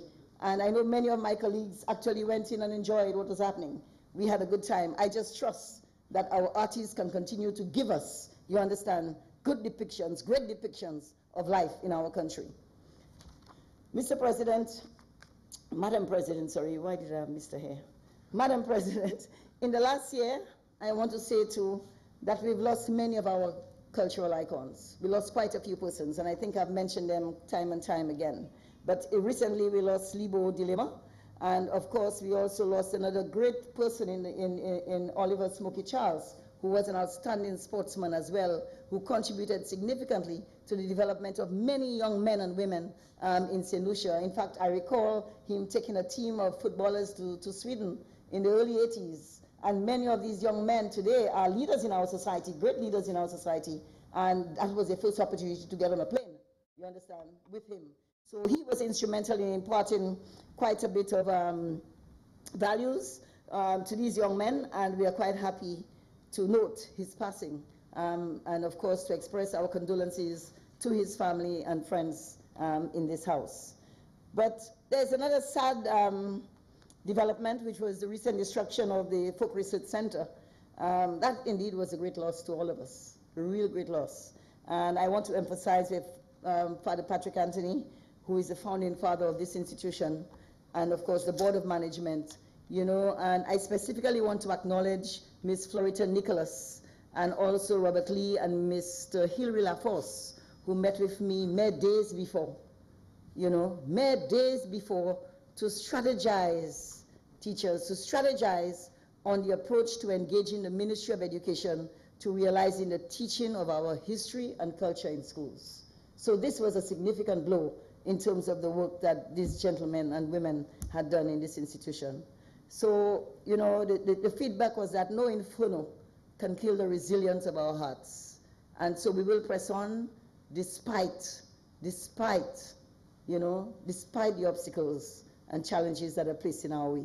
We are determined to make this happen, and it will happen. And so I therefore assure them of my government support. And you heard the Prime Minister. Honorable Minister for Culture and Local Government, you have 15 minutes remaining to conclude your contribution. Yes, thank you, Madam President. I will complete in 15 minutes. And so I want to assure them of our government support in the quest to rebuild this most important institution, and of course to get our history and of course the teaching of our history within the school system. Madam President, the Ministry of Equity, Social Justice, Empowerment, Youth Development and Sports cannot function on its own. We are reliant on the services and support of many voluntary organizations These organizations add to the stability of our society. They speak and act for the voiceless and the marginalized, and the efforts are invaluable. Our government will continue to engage them with a view to not only supporting the current efforts, but also to explore new opportunities for collaboration with them. On the issue of acting on behalf of the voiceless and the marginalized, Madam President, I'm particularly pleased that our efforts to operationalize a new social protection system is now taking shape. It's unfortunate the leader of the opposition is not here. Finally, we'll have a beneficiary database and the related architecture that all service agencies can access. But more importantly, we now have the basis for determining and providing a range of services for those most in need. And also to, I think he mentioned with respect to the poverty assessment, the poverty assessment for St. Lucia is currently ongoing. We've completed the conditions of living. We've completed, let me speak.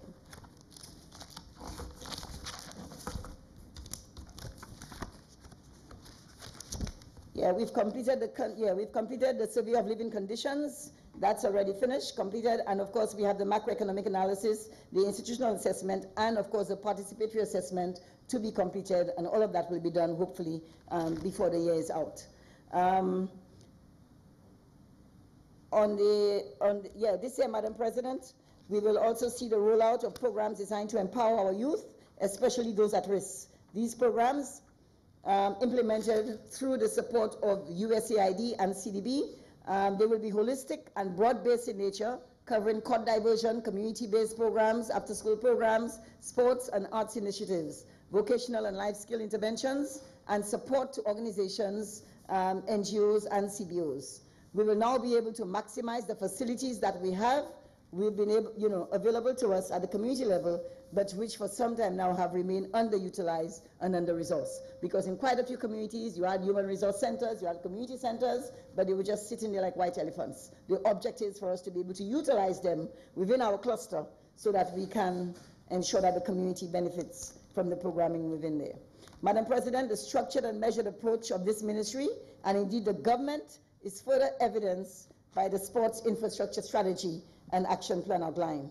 We can no longer afford the luxury of constructing, establishing facilities on the whim and fancy of individuals and deal with the consequences of such an ill-conceived decision afterwards.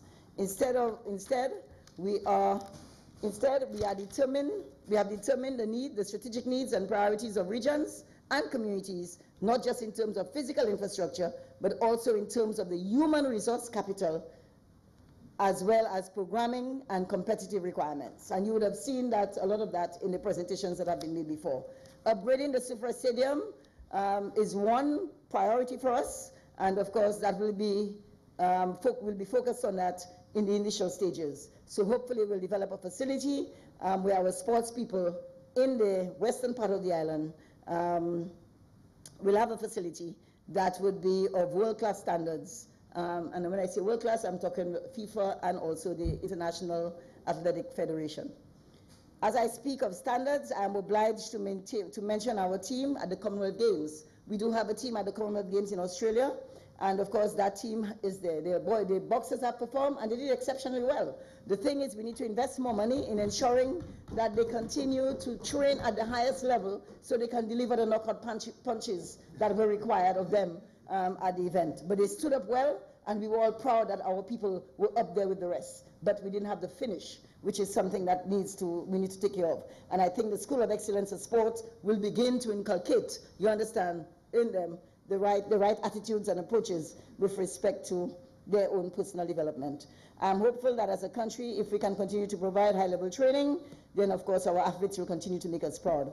I look forward to the performances and trust that our ace performer, Laverne Spencer, who is up there, she looks in good form. I can report that. She looks good. She's in command. She's in control. She's going in with one of the best heights. So let's just keep our fingers crossed that everything goes well for her on the day. And of course, she performs well. Madam President, we on this side of the House are committed to building a new St. Lucia, and a resilient St. Lucia at that. And I particularly want to thank the staff of the agencies that work with me, the CDF, the Folk Research Center, the Department of Local Government, in particular my PS, who is an exceptional permanent secretary, and of course the dedicated team and men and women across the country, the mayors, the councillors across the country who make this happen. I particularly want to mention my Cultural Development Foundation chair, who has submitted his resignation, just for the world to know. He submitted his resignation because he's moving on to greener pastures. And so he'll be migrating because he's gotten a beautiful job opportunity that he could not resist. And so we're in the business of supporting St. Lucians moving on. And so I've accepted with no resistance, you know. And so I have a vacancy for a chairman of the Cultural Development Foundation. So may the best person come through at this point in time. Yes, so we're happy. Lamprecht Cherubin was the chair, and he did an excellent job, and we want to commend him and congratulate him and let the record show that we really appreciated his efforts and that of his team for taking them to where they are today. And so, yeah, family friends. Well, he's going for it now. Yeah. And so, you know, I want to thank all of those persons for that great, for the great level of professionalism, you know, in the delivery of the services to country and also to us as ministers. I am really heartened and to work in the department that I'm working, and I thank again the Prime Minister for giving me this opportunity and challenge. I therefore want to reiterate my support and endorsement of this budget, and thank you, Madam President, for your indulgence. Thanks.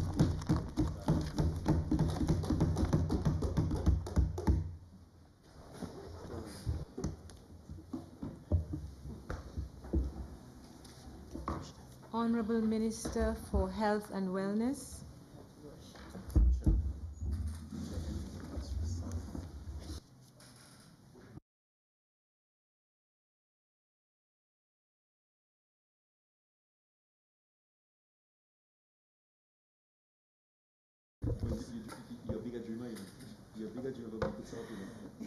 Good night, Madam President, members of the opposition, independent senator, fellow senators, staff, and workers of the Senate.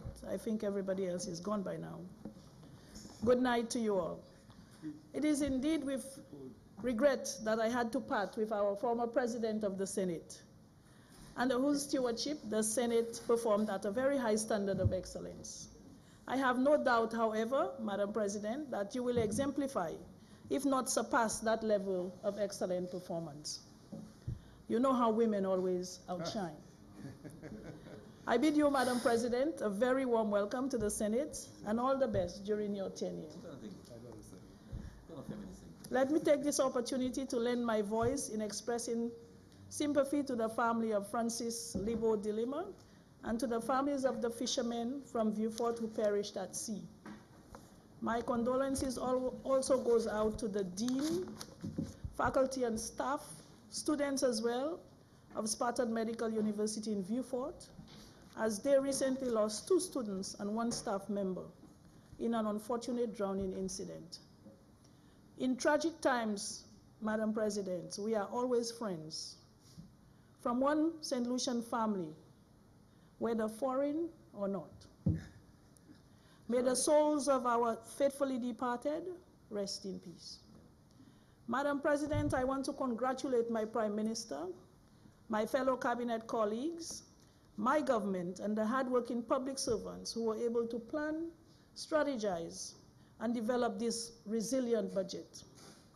I fully support my government's 2018-2019 appropriation for services of the state of St. Lucia in the amount of $1,487,583,200 EC dollars. Well said. To put it another way, Madam President, $1,487,583,200. Well said. The Chinese would say, same. Building resilience today to secure our future. This is such an appropriate theme for this year's budget. After the ravages of the last hurricane season, Madam President, it is certain that the fight cannot be between the opposition and the Chasney family. Mm-hmm. Clearly, Madam President, while some of the struggles of the past, such as human rights, especially for women and children, still exist, the real fight is with climate change. It is not with the Shasti family. That's right. It is about building resilience for our country and our people. Economic resilience, social resilience, and infrastructural resilience. Right. The struggle can no longer be within or amongst family, friends, and foreigners. Right. Our front speech called for a modern, equitable healthcare system and national health insurance scheme that will redound to sustainable healthcare for all our citizens. The Department of Health has been engaged in a number of technical cooperations, which are all aimed at developing a roadmap for implementation of national health insurance by the year 2019. This includes technical assistance under the European Union's SOCOA, in the persons of Dr. Giovanni Cascone, who is the team leader, and Mr. Alan Latome, as well as the Pan American Health Organization Technical Assistance, PAHO. The Department of Health, also has been in dialogue with the World Bank for assistance with setting up a national insurance scheme, which is now in the design phase. I am giving this information, Madam President, with the hope that it will answer some of the questions from the opposition.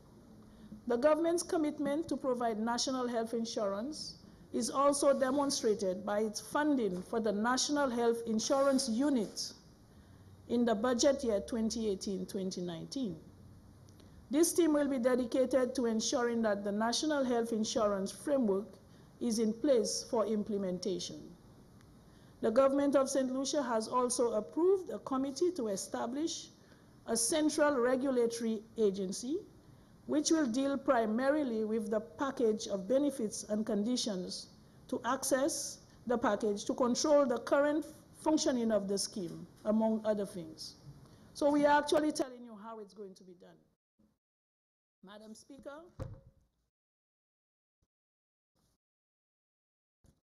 the health sector is a pillar of development, and more so, is one of the key engines and drivers of economic growth. Health and well-being are some of the most important aspects of any country and the most pressing concern for our citizens. For some time now, we have heard concerns about the commissioning of the Millennium Heights Medical Complex, of which Owen King EU Hospital forms a part. Madam President, it is almost as though there is no intellectual stimulation in this country. So people who should know better and can do better cannot, and as such, they join the rat race. And I believe, Madam President, Charles Dickens puts it best when he, in A Tale of Two Cities, he reckons, it was the best of times. It was the worst of times.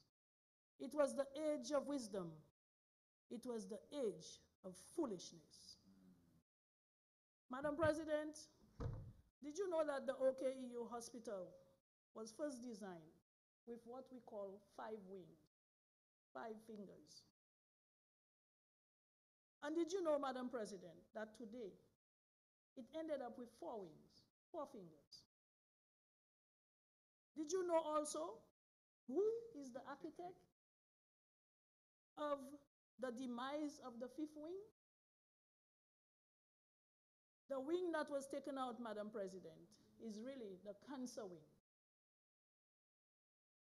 I also want to say to this honorable House, Madam President, through you, that cancer is one of the leading causes of death in our country.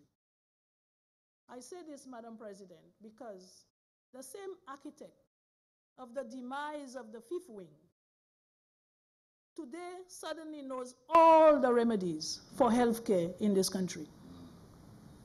Of course, a former Minister of Health and medical practitioner.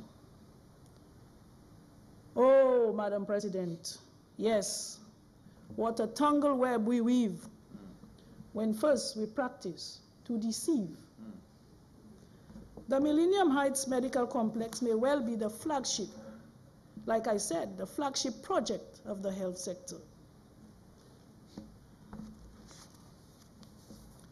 It represents the greatest opportunity we have to spur growth and investment within the healthcare sector.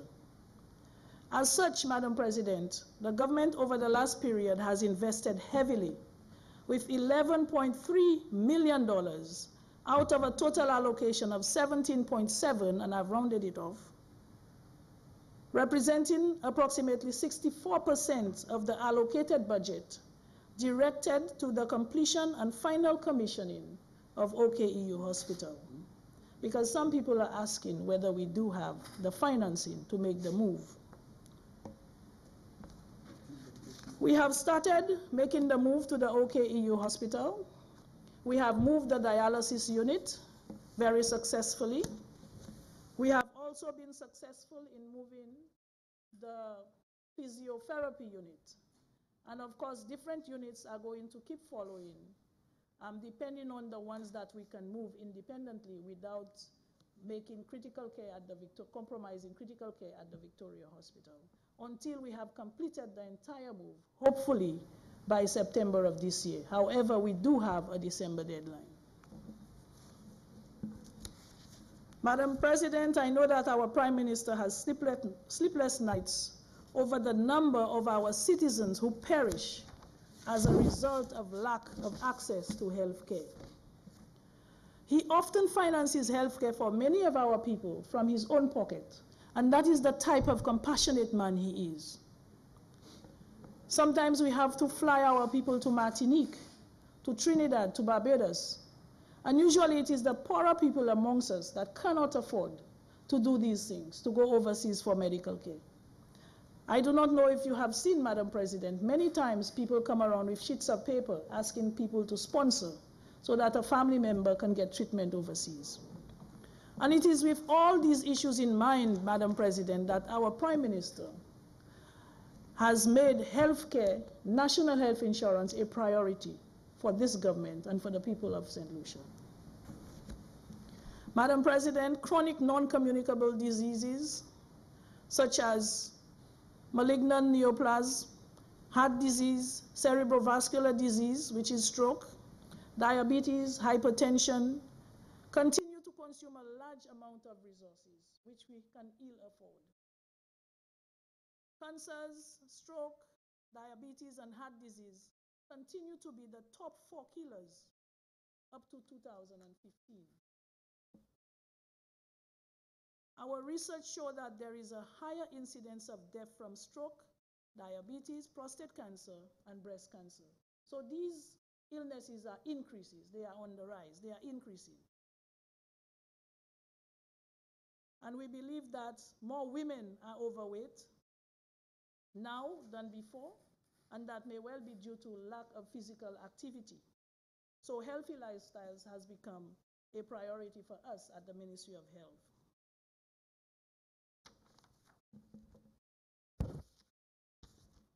We have also seen the re-emergence of diseases such as tuberculosis, leptospirosis, schistosomiosis, which has brought into sharp focus the need to strengthen monitoring and evaluation of these long-forgotten illnesses. So, Madam President, we are outlining the issues that we are faced with at the Ministry of Health, and we are giving you the remedies or what it is that we intend to do or we are doing to rectify these problems or to take care of these problems. We have, as a result, we have reestablished and appointed, as well as trained the NCD Commission. We have reestablished the Tobacco Control Working Group.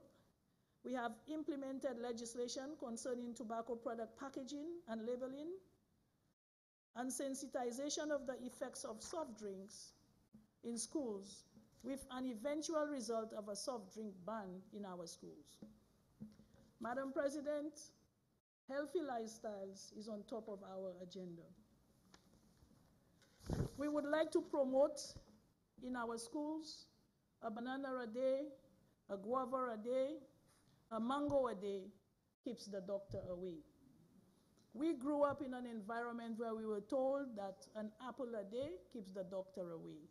We need to change this mindset because that does not work for the average St. Lucian who can ill afford to buy an apple at $3 or $4.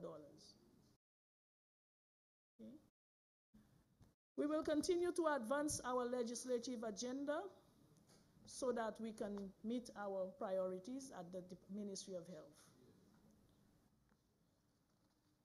We need to introduce the necessary legislation to facilitate the launch of the National Health Insurance and a central health regulatory authority to oversee its implementation and regulation. So we are also looking at legislation for the National Health Insurance. It is not just all talk.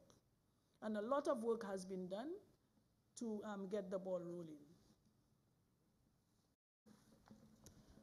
Madam President, we also are improving the quality of healthcare.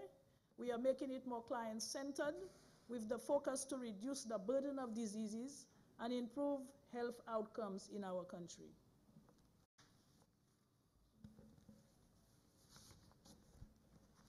Some of our achievements, Madam President, we have developed a phase 1 for environmental health module, and there is the ongoing development of phase 1 for the integration of hospital software and HMIS and SLU HIS system. With, of course, stakeholder consultation so that we can establish clinical care pathways and identification of priorities in the integrated care model, which will underpin the development of integrated care. We are expanding central procurement to include procurement of goods for St. Jude Hospital through the OACS PPS, that is a public procurement system that we have throughout the OACS, where we procure pharmaceuticals as an OACS unit. And this is one of the models that is the envy of many agencies throughout the world, because we have the only model where this is done, I think, throughout the globe, where many countries have come together to purchase, to procure pharmaceutical supplies for their citizens of the different countries. We also are receiving technical assistance from PAHO in order for us to develop a strategic plan. Madam President, I am very excited to inform us here tonight that St. Lucia continues to report 0 cases of mother-to-child transmission of HIV. Antiretroviral treatment is free and offered both in the public and private sector. HIV testing within the public sector also remains free to all persons, and ongoing training is provided for rapid testing for HIV and syphilis. We have been able to facilitate the training of 6 pharmacy technicians to become pharmacists in primary health care, and they are able to service the region 4, which is Monrepo, Miku, Tiroche, Deriso, Ancillary, and Lacroix, and region 5, Bellevue, Vieux-Fort, Grace, Labrie, and Saltibus. The Grosile Polyclinic pharmacy services has been extended by 8 hours. So right now they go up to 12:30 midnight, half past midnight on every day. And they also open on Saturdays. So we have been able to extend the hours of the Grosile Polyclinic. Dental services, Madam President, for both adults and children has commenced at the National Mental Wellness Center. A dental hygienist was appointed at the Grosile Polyclinic to provide dental care to adults referred by the Diabetic and Hypertensive Clinic, as well as the Maternal and Child Care Clinic for all children, adolescents, and young adults. So we are taking care of dental health also. Madam President, mosquito infestation levels has decreased to 5% in Castries, by 5% in Castries and by 10% in Soufrière. Port health nurses have been stationed in 3 points of entry to conduct active public health surveillance. So they look at break bulk cargo at seaports, as well as arriving cruise ships. Also, we conduct weekly surveillance of water supply throughout St. Lucia. You are looking at testing at 519 points island-wide and 2 water catchment areas. There's also been inspection of 2 water bottling plants and 4 water tanks on island.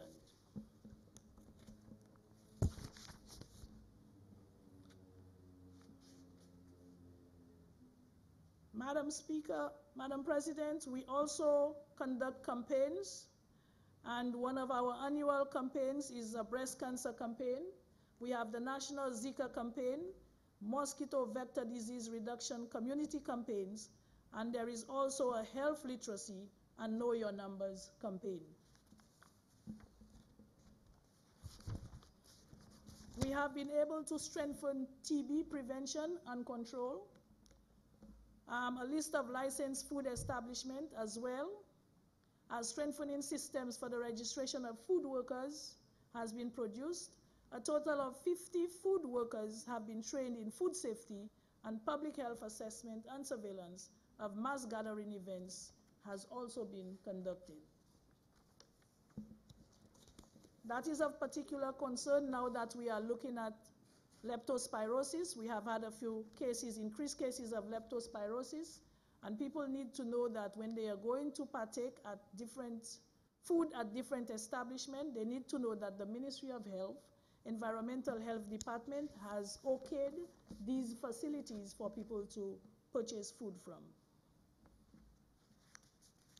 The Mental Health Center has now engaged another social worker to serve as liaison between the healthcare team and family members of clients accessing care at the National Mental Wellness Center. A child and adolescent unit was commissioned at the National Mental Wellness Center to improve access to mental health services for children and adolescents. When we came into office, Madam President, we found a National Mental Wellness Center where children were placed together with adults. Everybody went into the same place, the same environment. What we have done is we have set up a unit where children are taken care of in that unit, and it is just specifically for children and adolescents. We have set up a disaster preparedness committee established at the National Mental Wellness Center to develop guidelines to continue quality improvements. Through an initiative from PAHO, we are developing smart facilities for 12 healthcare facilities on island. So 12 of our wellness centers are going to be refurbished, and they are going to redesign to be smart wellness centers. And this is all through a PAHO project. It is going to cost the government of St. Lucia nothing, because it's going to be done through PAHO.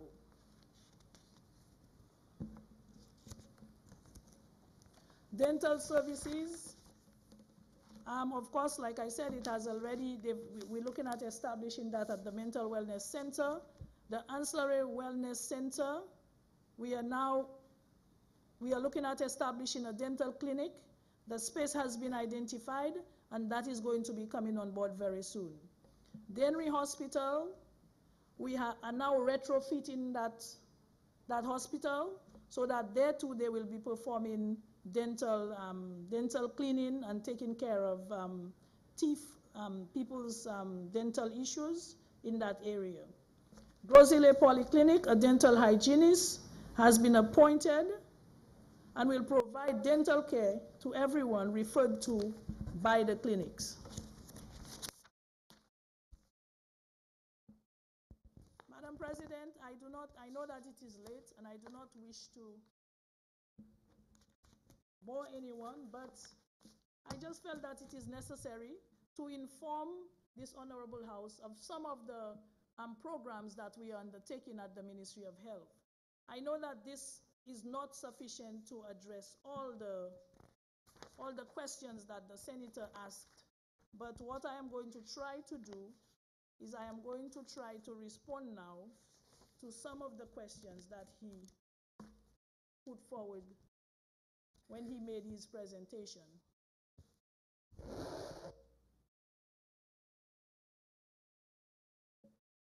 Madam Speaker, St. Jude Hospital burned down on September the 9th, 2009.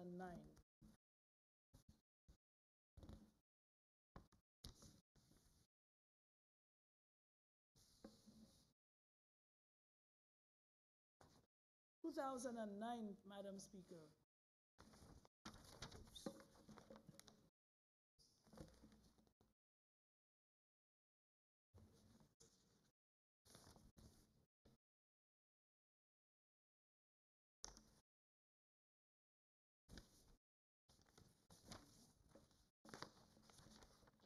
I just want to give another bit of information about Victoria Hospital, Madam President.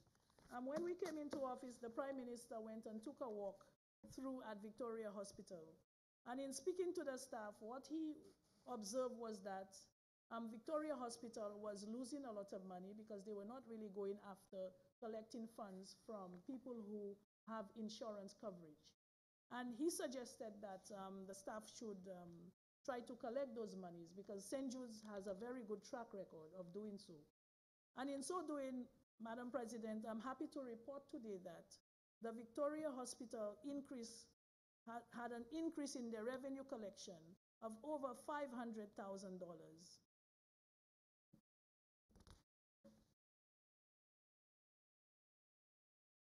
Madam President,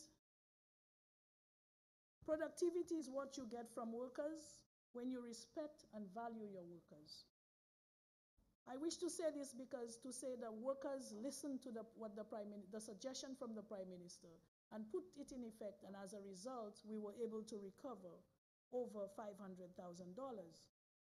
The public servants come into the public service through the Public Service Commission, Madam President. And they are required to have certain standards. They are required to have certain qualifications to enter the public service. So when the NICE workers were introduced in the public service, Madam President, a lot of these people did not meet the requirements to enter the public service. Notwithstanding, they were placed in jobs in the public service, and the Public Service Commission had no authority over these workers. So a lot of these workers were allowed to do whatever they wanted.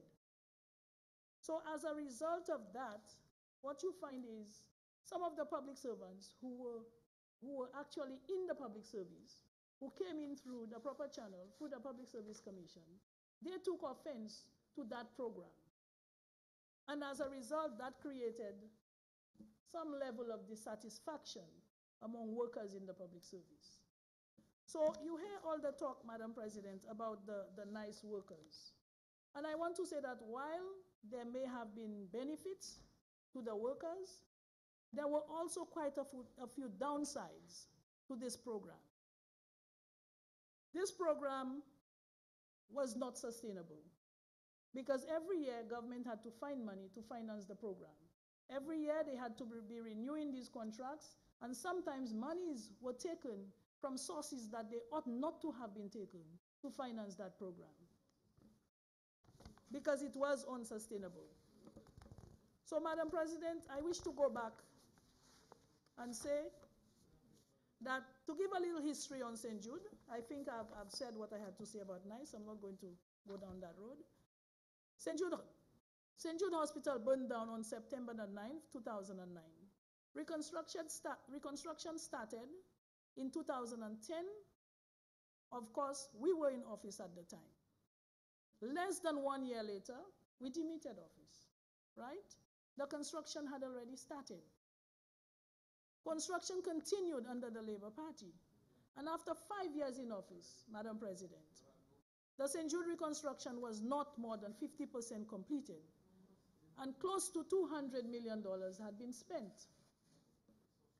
According to the government of St. Lucia Department of Economic Development, Housing, Civil Aviation, and Transport, the main contractor gave the client notice of termination of contract effective 26 April 2016.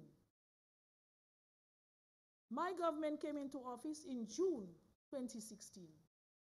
Now we have been called a stopping government, Madam President. But I wish to show that the project stopped before the election of 2016.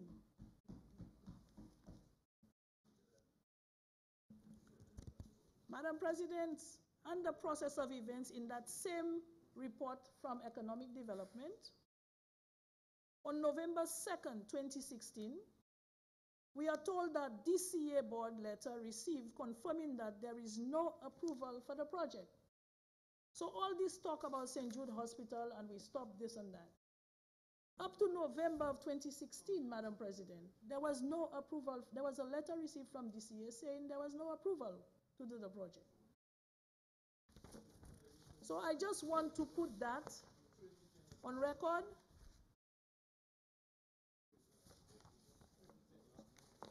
On record, Madam President. The Mikud Health Center was decommissioned in 2006. Services were relocated to a temporary facility and the building was demolished. The ministry has identified a site for relocation of the health center, which is adjacent to the Miku Secondary School. And Senator, please take note because that is your area.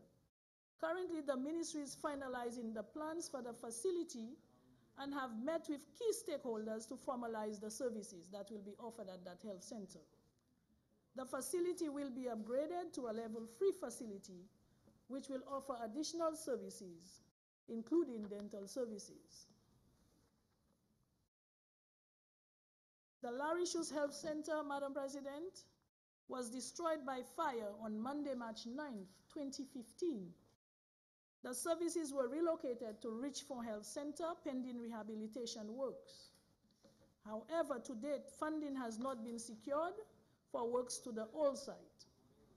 The many challenges of the joint services at Richford includes overcrowding, lack of clinical space, and lack of privacy. Therefore, the ministry is making a priority this year for the relocation of services back to Larissus. Services will be housed in a temporary facility pending funding for renovation of the old site. The Soufrière Hospital, Madam President, you are aware that that hospital burned down twice within 6 weeks of each other. We have just received the all clear from the fire service, from the police, stating that the facilities, neither of the fires were as a result of any kind of electrical problem, and therefore the facility has been handed over back to us, and we are looking at recommissioning that facility in the next 2 months. So that is going to be up and running in the next 2 months. And we have heard that the representative for Soufrière Font Saint-Jacques articulated that they have selected a site to build a new hospital, and he gave all the details about that new hospital, about that new structure that's going to be built.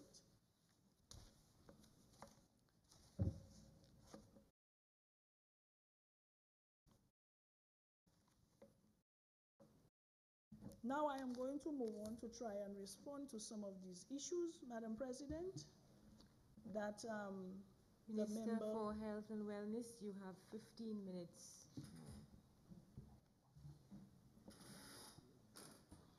Madam President, I wish to invoke Standing Order 35-3 to allow the honorable member to continue her presentation, or give the honorable senator an additional 30 minutes to complete her presentation.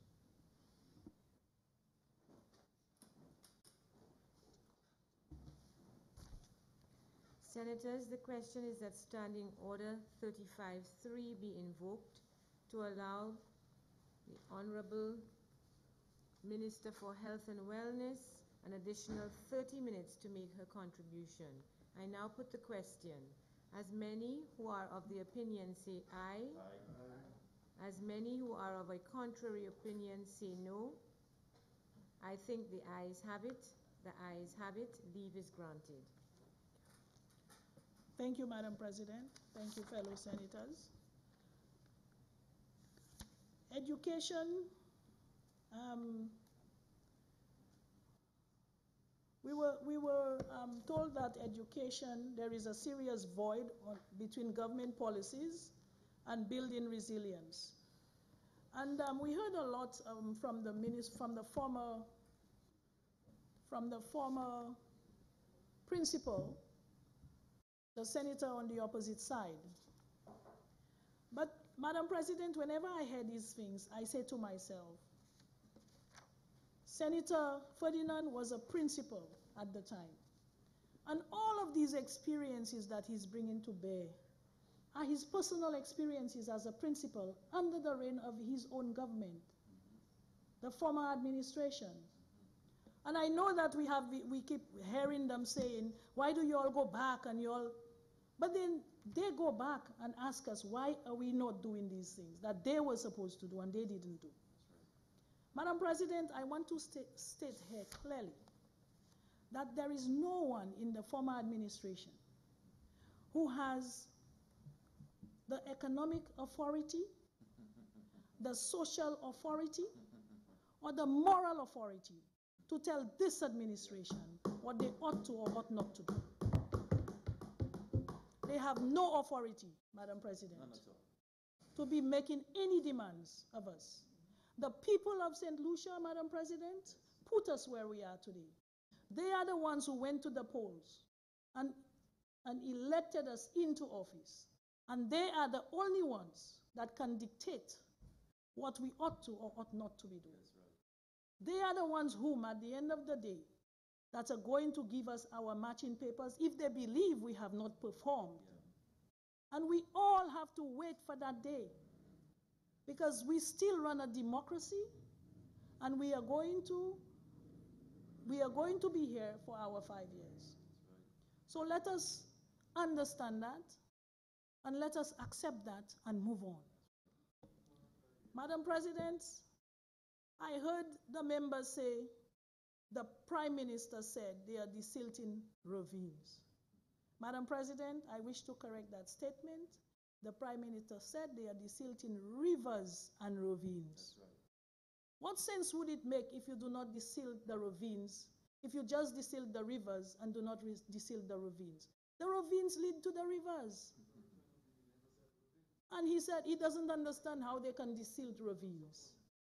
Madam President, you have to desilt the ravines as well as the rivers, or it makes no sense at all. If you're just going to desilt rivers and the ravines leading to those rivers are full of silt, they will end up in the very same river that you desilted. Right. We know how, I know in St. Lucia we have lots of ravines, and most of them lead to the rivers. So I don't understand where the senator lives or where he came from, because I know we have ravines that needs to be desilted as well as the rivers. He spoke about the laptop program, Madam President. I would like to ask here whether anybody has ever done an assessment to determine the impact of that laptop program. Do we know whether that laptop program caused more harm than good? Do we know if the impact of that program was beneficial to our children? Do we know? I know children who were doing very well before they were given that laptop, and from the time they got the laptop, their results went down the drain. I do not know if that is why, but it would be interesting to conduct an assessment to determine the impact of that program. We like to do things very haphazardly in this country, and we keep expecting different results, but we want to keep doing the same thing over and over and get different results. That is madness, Madam President. We have to do an assessment. We spend a lot of money putting resources in people's hands, and at the end of the day, we do not know whether it is beneficial or not. So I would ask that the people who are always talking about this laptop program, please tell us whether it was beneficial or not. And then we can move on. Then we can determine whether we introduce it or not. Teacher training, Madam President. I am so shocked that somebody on this side is going to talk about the teacher training program. It is the very same administration that removed the allowance that those teachers were getting while they were doing that program. They removed the allowance, and the teachers were not getting any money. And in the summertime, they were totally broke.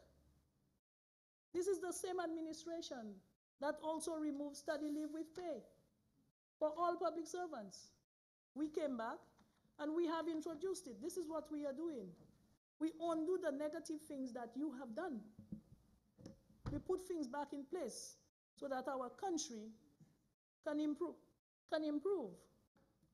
And all this talk about CHTI and Ojo Labs, Madam President, you are comparing CHTI with Ojo Labs to schools. Schools do not employ children. Schools do not employ the youth. The youth go to school and then the school puts them out there. They have to find work to do, and that is where CHTI and Ojo Labs comes in. You cannot equate the two. So I hope that I'm trying to, I know the Prime Minister has articulated these, exactly what I'm saying there many times. He has tried to explain, but somehow there is this mental block on the other side. And they keep asking the same questions over and over again. And we hear about curriculum development, and we are being asked, how is it going to be done? We have the technocrats. This is what they are employed to do. The Honorable Senator mentioned CAMDO. Of course, CAMDO is going to be consulted. CAMDO is going to be involved in the entire process. This is their job. That's what they do. NAPS program, we're looking at jobs in the South and keeping people home. How many times we have seen the minibuses coming down with people from Viewfort Library shows every morning, going back up every afternoon? Wouldn't it be nice if these people could stay closer to home and work closer to home, instead of everybody coming up north to look to work? Madam President, there is nothing that our government can do that this side will ever find is right. True. I have never heard any one of them saying, this program is the right program. The government of the day is doing the right thing. But you wonder, if they knew so much then and they know so much now, what is it that they were doing that caused them to be on the other side? Yeah. I heard about Calypso. Are you going to just put a Calypsonian in a classroom to teach students? Calypso is one of our most popular art forms. What is wrong with Calypso? Right. What is wrong with teaching the young people to sing Calypso? Correct. They do it in Trinidad, and it's very successful.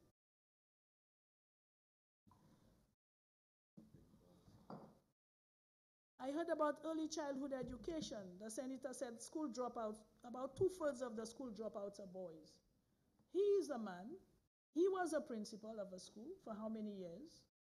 He should be coming to this house and telling us or suggesting what we should do to curb that problem, instead of coming here and just making the statement and thinking overnight we can take care of it.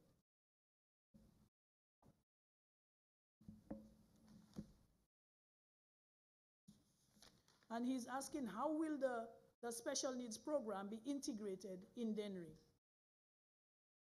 I do not know whether the senator is reading on the information that we put out there, but I know that that is out there for everybody. And at the right time, everybody will be consulted, and we will disclose what the program is about, and hopefully the senator, if he's paying attention, he will know what the program is about.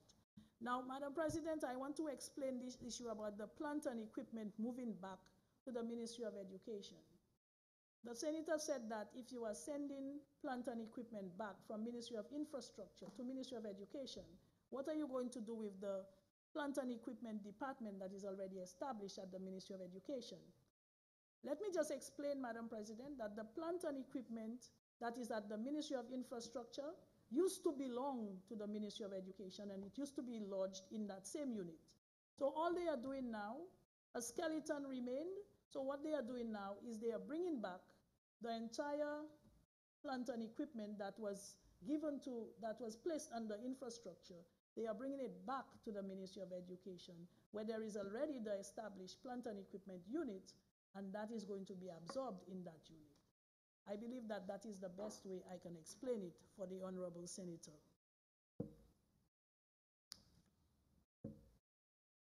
And the senator also compared children that he said that We do not need Ojo Labs to give Ojo Labs all this $5 million for us to develop children and so on and so forth.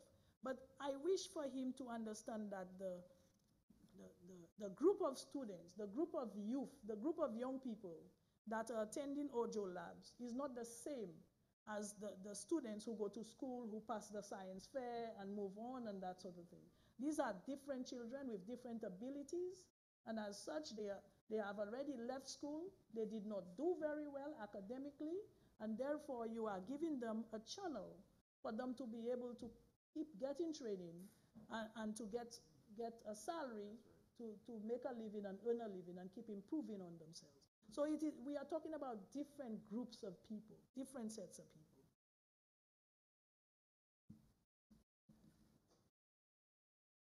And then he asked whether national health insurance, whether everybody will have access, and whether people will be able to afford it.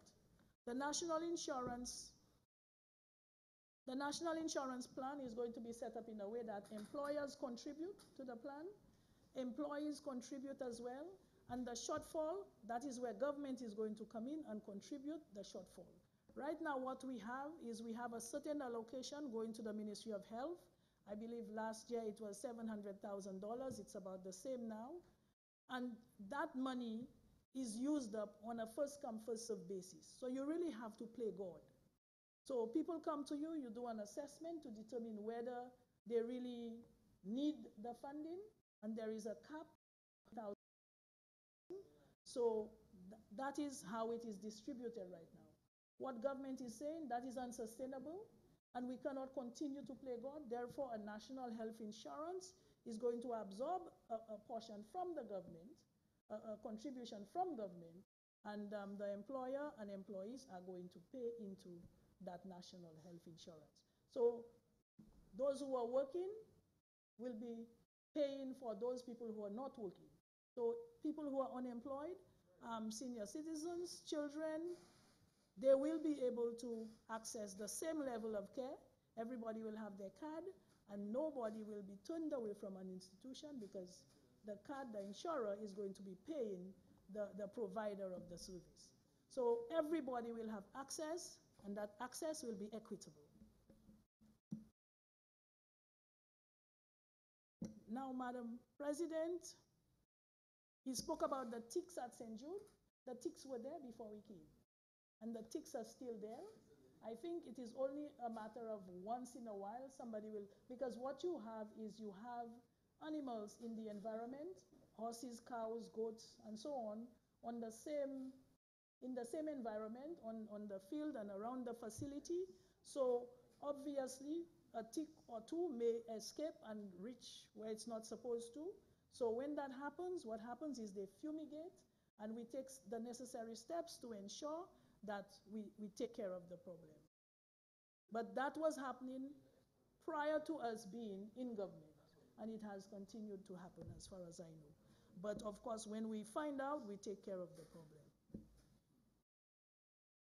The CIP, Madam President, I have to laugh when I hear people on the other side asking us about CIP.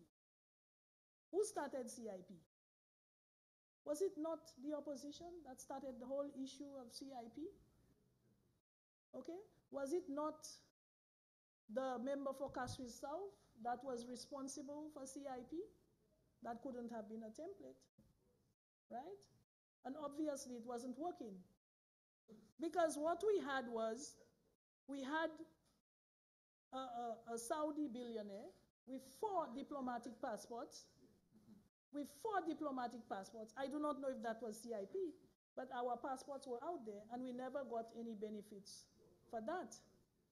So I am saying this gentleman had 4 diplomatic passports, and he also had diplomatic passports for his workers. So I do not know if that is the CIP that you're referring to that is not good, because the CIP that currently exists, there is due diligence. There is due diligence, and out of that, of course, you heard that we have passed the test by the Canadian government as well as the US government in terms of our due diligence. And therefore, I want to reassure you that our CIP program is on track, and we do have due diligence in place that people go through. I heard about patrimony. People talking about giving away our passports. I do not know that there is any St. Lucian that have lost their passports because of CIP, or that has been deprived of a passport because of CIP. So I do not know what is the connection between our patrimony and CIP and passports. As far as I know, any St. Lucian that need a passport. Madam President, point of order. Point of order. 36B, point of elucidation. I heard them. Yeah. It has to do with a comment made regarding the connection between CIP, because I raised the issue, and gentleman billionaire getting passports. Madam President, we all know that the CIP implementation started with the government of the United Workers' Party, and that at that point, there was no connection with what previously happened. So I think the member needs to make it clear that any mention of anything to do with billionaire and so on had nothing to do with CIP, because CIP was implemented only when this government came into office, and I think it's misleading. I think she's misleading the House in making that association. So I'd like her to clarify, or she would probably have to withdraw that statement, where she's linking CIP, which is something that was introduced by this government, to something that may have happened long before this government came into office. According to CIP, they regularized. Honorable Minister for Health and Wellness. Thank you, Madam President. Madam President, I believe that the Honorable Senator needs to check his information, because as far as I know, CIP was out there. The Honorable Minister for the representative for Castries South was the one responsible for CIP, and he's not a member of the United Workers' Party or this government, Madam President. Madam President, I rise again on the same point of order, 35B, to say that the honorable member is making reference to something that, again, was started under this government. Prior to 2016, St. Lucia had never issued any CIP units, and that's a fact. And I think we need to be guided not to associate the two. That's all I'm saying. I was not around at the time she's referring to, but I know for a fact that the St. Lucian government, the first CIP units that were sold subsequent to this government's entering office. And that is clear. You are so misleading. Madam President, as far as I know, and I am going to repeat, the member for Castries South was the chairman of the CIP unit. And that was prior to us coming into office. However, if the senator can provide information to dispute that, I will have no problems withdrawing the statement. So, Madam President, my reference... Honorable Minister for Health and Wellness, just for clarity's sake,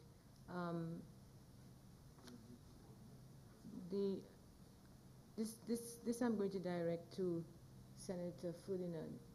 The distinction is that the Minister for Health and Wellness is suggesting that CIP had already started. She did not.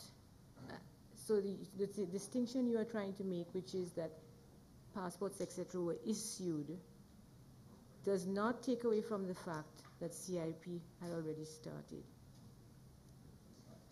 Senator, Minister for Health and Wellness, please continue. Also, Madam President, my reference to the Saudi billionaire was to ask whether the passports that he got were through this program. I was not establishing that it was. I simply asked whether those passports were issued under that program. Okay? So, Madam President, if I may continue, I was saying that people keep talking about passport, CIP, their patrimony, and so on. So I looked up the definition of patrimony. And it says property inherited from one's father or male ancestor, or property belonging to ancient endowment. Now, I do not see how a passport given under the CIP program fits into anyone giving away their patrimony here. Because the person would have applied for the passport would have been given. It wouldn't be somebody else's passport taken away from them and given to somebody else. So I am saying, Madam President, all this talk about giving away passports and patrimony, I really think that the former administration ought to stop misleading the people of this country, stop spreading propaganda, because there is no truth to that at all. People apply for their passports. There are lots of passports. And anybody that apply for a passport, that is eligible for a passport in St. Lucia, as far as I know, will get their passport. CIP stops no one from getting a passport in St. Lucia. Madam President, that brings me to the statement made, referred to from the HTS News. And I want to say here, Madam President, that we are living in an era where there is a lot of fake news going around. There is a lot of propaganda going around. And unless a person can authenticate that information, we ought not to be referring to information online as reports in this honorable House, Madam President. Because what I would have liked to ask is for the senator to make the report a document of the House. And I do not know that that can happen. We have had people being taken to task after the news reported something. It is not because it is on HTS News Online that it is a fact. We first have to authenticate whether it is fact or not. And given that the member had just earlier said he is concerned about our tourism product, and he said something to that effect, not exact words, that he would hate to do anything that would, jeopardize our tourism product. And then 2 minutes later, for the member to be quoting something from St. Lucia News Online, Madam President, I find that to be a little bit disingenuous, to say the least. We know that a lot of these news online things, it's a lot of propaganda that they are trying to spread, and sometimes they withdraw, or later on they apologize for carrying some statements. I just wish to draw to the attention of even my own fellow senators here that I do not believe, Madam President, and you can correct me if I am wrong, that we cannot use an HTS News Online report in this honorable House. Madam President, I wish to take this opportunity to thank all the workers who work with me at the Ministry of Health on a daily basis. I wish to thank all the people at all the hospitals who have to put up with the poor conditions of some of the hospitals that we found in such a terrible state. I want to reassure them tonight that my government is doing everything that it can to bring the standards at these hospitals to bring up the standards at these hospitals. Hopefully, when we move to the new hospital, we will be in a much, much better environment where they can, deliver better health care, better medical care to the people of St. Lucia. To the workers, the staff, the people at St. Jude Hospital, my board at St. Jude Hospital, I want to say thank you very much for putting up with me for the late nights that we spend sometimes at board meetings, for them being in that horrible stadium, poor working conditions, and still being able to give service to the people of the South. I have to tell them that the people of St. Lucia, on behalf of the people of St. Lucia, we appreciate the work that they are doing. And I want to thank my Prime Minister, my fellow cabinet colleagues for, of course, putting up with me, supporting me at all times. Madam President, and I wish to say again, I support fully this budget that our Prime Minister and the staff, the workers have been able to produce, and I know that it is going to redound to the benefit of all our people in St. Lucia. I thank you, Madam President.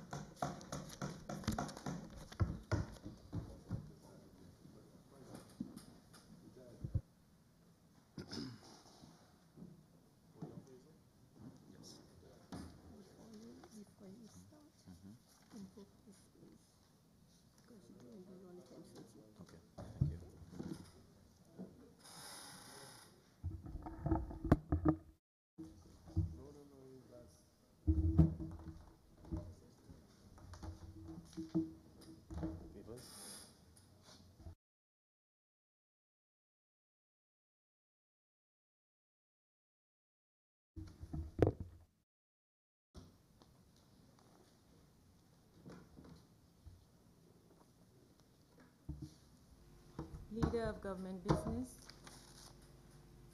Thank you dearly, Madam President. Madam President, I move that Standing Order 910 be invoked so that the Senate can continue to sit until the conclusion of the business of the order paper.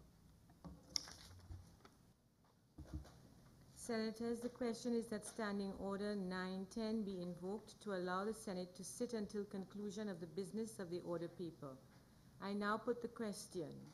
As many as are of that opinion say aye. Aye. As many as are of a contrary opinion say no. I think the ayes have it. The ayes have it. Honorable Leader of Government Business. Thank you again, Madam President. Madam President, I believe that we had a very successful Senate meeting today. It's nothing surprising. And I always applaud all senators for their contributions to this honorable House. But I believe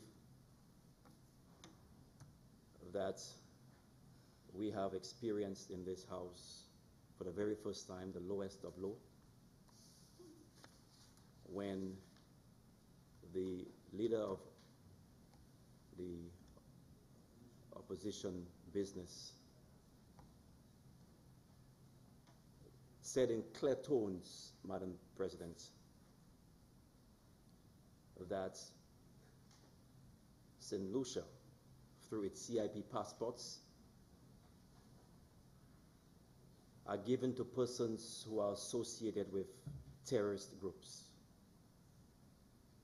And, Madam President, he went further to name the terrorist groups to include Hezbollah and Al-Qaeda. Madam President, this was a very, very, very dangerous statement, and I'm happy that you asked for the expulsion of this statement from the records of the Senate. Madam President, it was a low moment, as I said earlier, because this statement came right on the heels of a news item that has been circulating regionally and even internationally, Madam President, with regards to our CIP program. Madam President, I believe that there are certain pronouncements when made about our country that not only the government should defend and protect, but also the opposition, because this is about the reputation of our country. Madam President, this reminds me of the time when the news about the blacklisting of St. Lucia by the EU came out. And, Madam President, it was almost a very obvious there was some sense of jubilation by the opposition, particularly the member for Castries East and the member for Castries South. They blamed the government for the blacklisting. And I remember immediately, Madam President, that when that jubilation came out, I said to the media that the government of the day has absolutely nothing to do with the blacklisting. Absolutely nothing. And I said to the media and to the public, Madam President, that as a government, we would undertake everything or do everything that is needed to ensure that we are delisted. And we did just that, Madam President.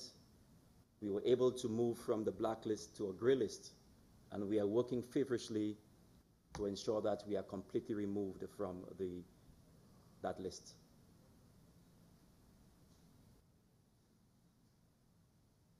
Madam President, and when that was done, when we happened to be moved from the blacklist to the gray list,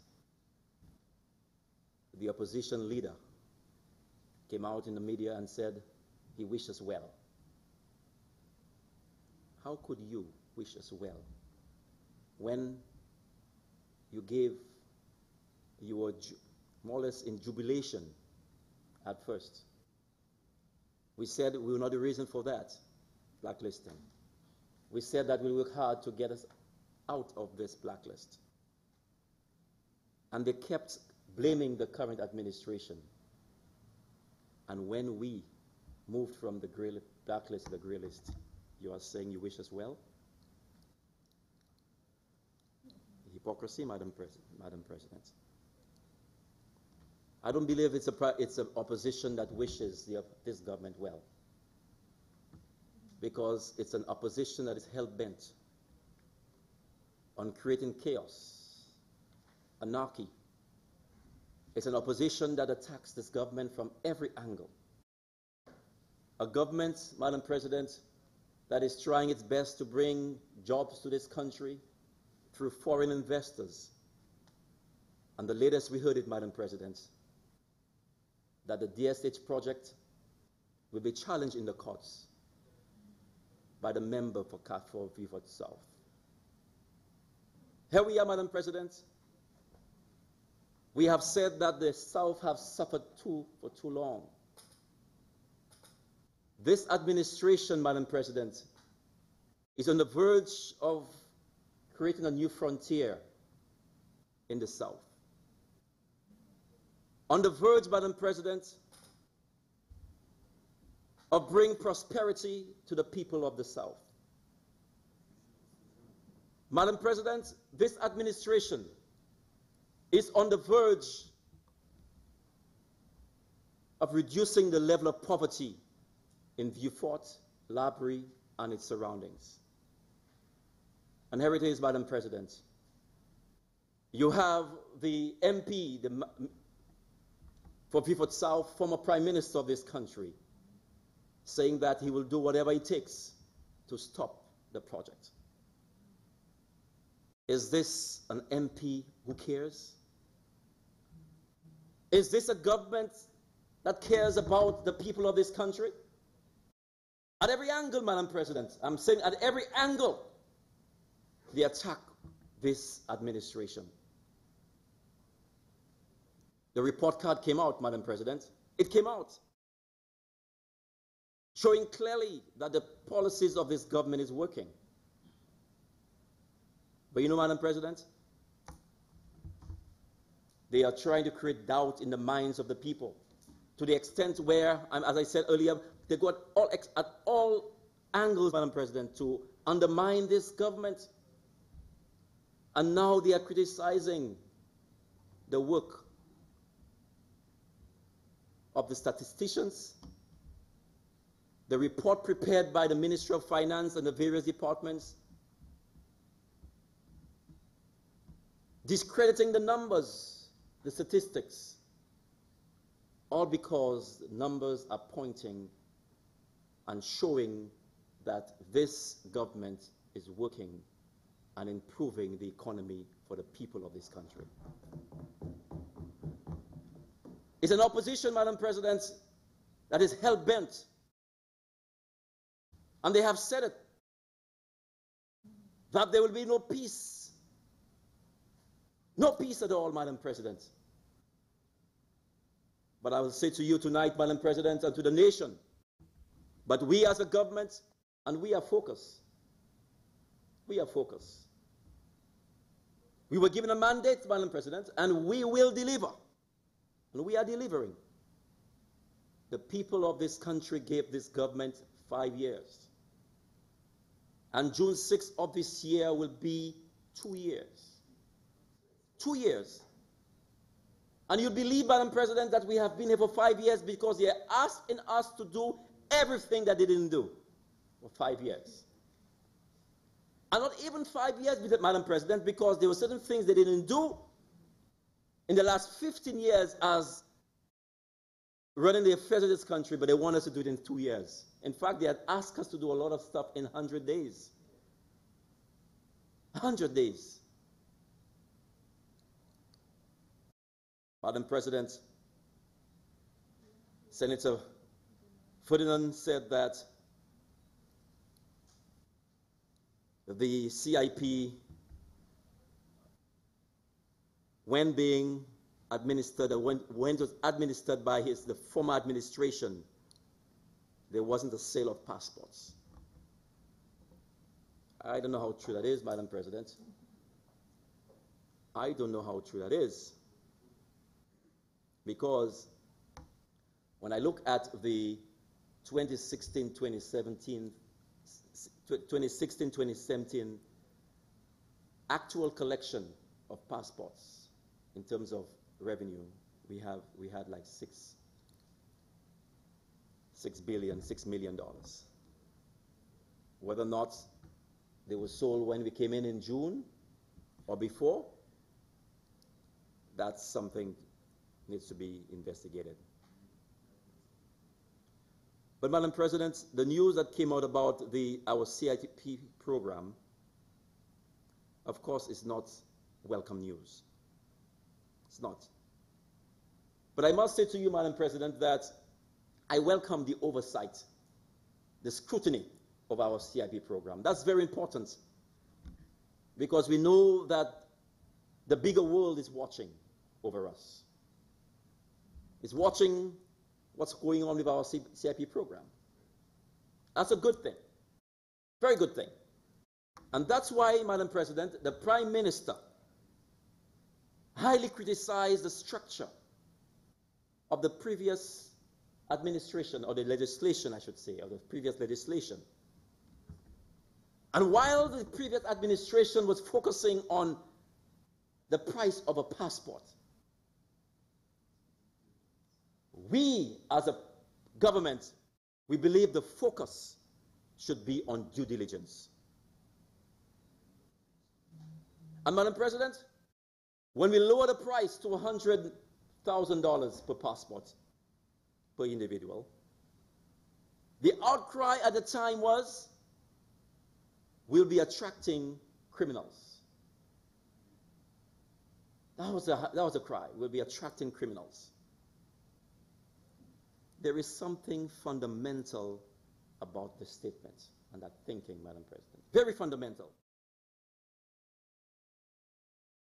The way they think of poor people, maybe.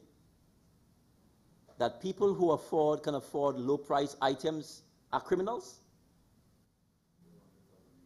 Is that the case, Madam President? Is that the case? Is that the way they think of poor people in this country as criminals?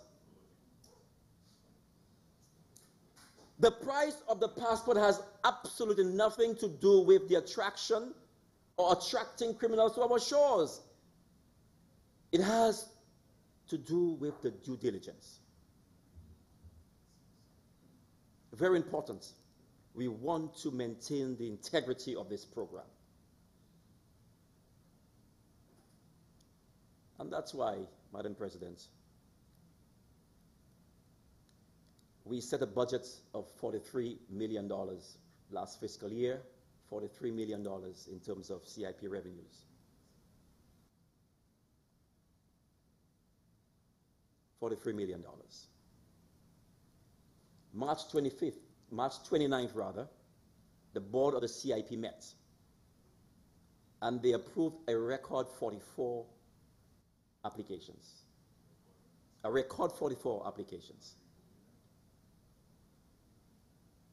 As of March 31st, Madam President, the CIP was able to disburse to the government, approximately $27 million. $27 million. About 16 million, if I'm right, short of the projected amount of 43. And the question is, and you heard them, where the money? With all the applications, where the money? Where do we have the money? But Madam President, as of March 29th, again, if we were operating under what we refer to as an accrual accounting system, we would have had in our coffers approximately $45 million, more than $2 million compared to the budgeted amount of 43. If we were operating on the accrual system. That means, Madam President, revenues received without cash. But because we are operating under the cash system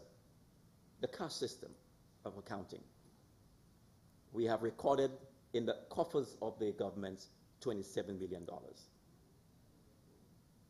So why? Why, Madam President?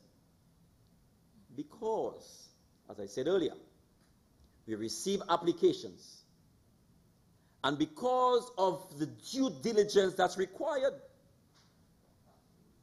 the due diligence, Madam President, is not a matter of receiving applications and approving applications and receiving monies. The process, and I was very pleased to hear, Madam President, the Minister for National Security, who said that just recently he had some investigators who gave a high grade to our due diligence of the CIP.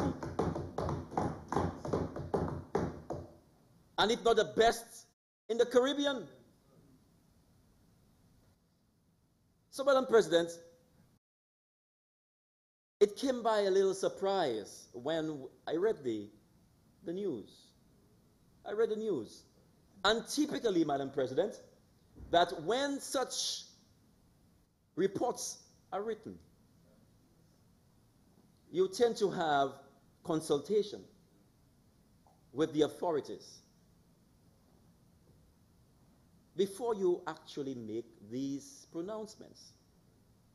And it's my understanding, Madam President, there have not been any consultation with the CIP unit. The report, Madam President, speaks about the autonomy, the lack of autonomy between the unit, or of the unit rather, when it comes to the interference of the politicians. Now, what does the structure look like in terms of autonomy? What does the structure look like? Madam President, we have a structure that includes a board, and the board is solely and is a sole body responsible for the approval of passports. The Minister of National Security has no dealings with that. The Prime Minister has absolutely no dealings with the approval of passports. You have an independent board. An independent board, Madam President. That's the autonomy. And according to the legislation, Madam President, the only time the Prime Minister is involved is when they are rejected passports. And even then, Madam President, the Prime Minister, to keep himself out of this, he appointed a three-person team to deal with these rejected passports, which includes the Attorney General and the Director of the Financial Regulatory Authority, and one other person. That's the autonomy we're talking about, Madam President. So I am pleased, and we are pleased as a government that we have the most robust due diligence CIP program in the Caribbean. And talking about money laundering, Madam President, money laundering, I wonder who are the ones laundering money in St. Lucia? I just wonder who are the ones laundering money in St. Lucia. Madam President, to be honest with you, in fact, Madam President, I can tell you, Madam President, during the last elections, you had a lot of Eurodollars circulating in St. Lucia. A lot of Eurodollars. Plenty of them. Plenty of them.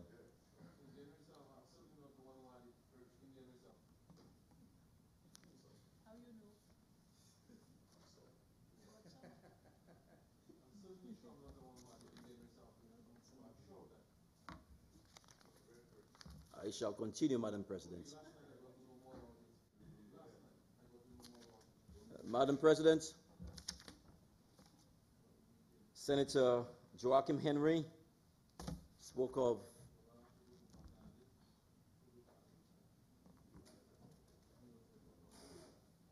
he made some attempt of trying to explain some numbers within the estimates of revenue and expenditure. An attempt. But I prefer sometimes, Madam President, before he comes to the House, he gets better advice, because, you know, sometimes when you open your mouth that you expose yourself. You expose yourself. And sometimes, most times, you expose your ignorance. And I must say, Madam President, that the Department of Finance, the members of especially the Research and Policy Division, they are always, the staff always there to ask questions, to get some clarity on certain things. But to just come to the House and just see numbers and try to say this went up, this went down, and this went up, and, you know, get some more clarity, get some more detail as to why things happen.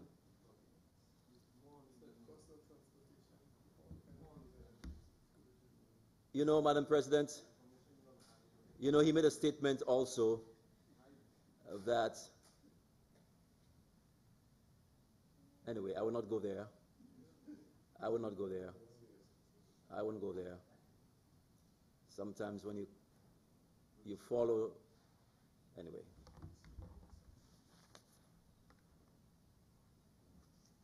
No, I think he spoke about to be a good leader, you must be an economist and graduate from UE. I guess he was trying to talk about the former Prime Minister. And he even said, Madam President, that he made mention about coming from the US. I don't know who he's referring to, because I know the Prime Minister got educated in the US. I did all my degrees, my bachelor's, my 2 masters, and my PhD. By the way, my PhD in economics. And I'm saying this because the Prime Minister, the former Prime Minister, went on the platform and said, I have no degree in economics. This is something else, eh? This is something else. So I don't know why he went there. I don't know why he went there, but he went there. And Madam, my colleague senator made mention of the fact that the government is filled with, the former administration is filled with had a lot of lawyers, and whether or not lawyers are fitted for governance or leadership of this country. But I am just responding to what the Senator Joachim said. Madam President, Senator Joachim Henry also came to the House and with a document. He was a little reluctant to make it a document of the House. But I asked for it because you cannot tell me certain things, especially when you talk about the performance of the last administration. And when I know very well that every aspect of in terms of performance of the last administration was dismal. And here is it, Madam President, he came to the House and spoke about some survey of living conditions that was actually done in 2016.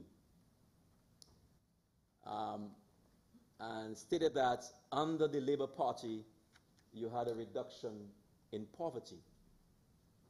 So that took me by surprise, because I said to myself, how can you have a reduction in poverty during a period when you had the worst economic performance?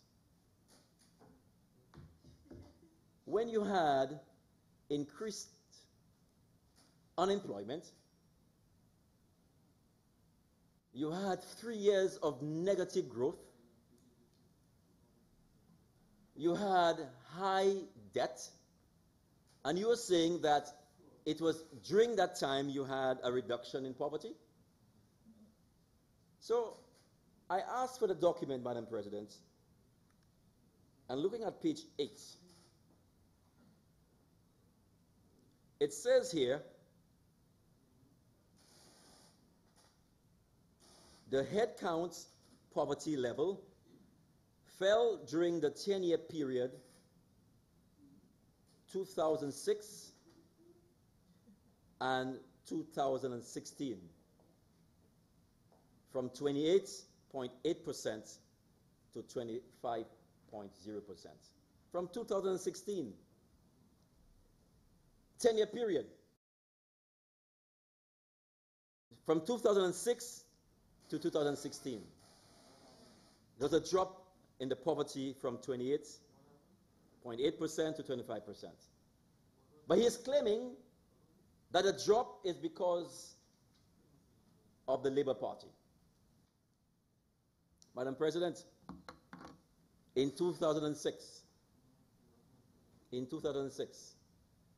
that's when the United Workers' Party government took on the affairs of this country. That's when you had prosperity in the midst of an economic storm, global storm. So I don't understand how he can extrapolate from this document that the poverty level actually fell during the reign of the Labour Party. Absolutely illogical and false, and a bad conclusion.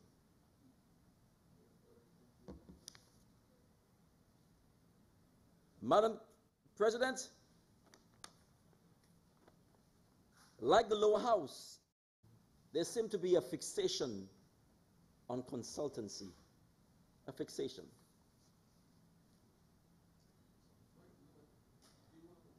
A fixation, Madam President. And talk about how we now have a $14 million allocation for consultancy.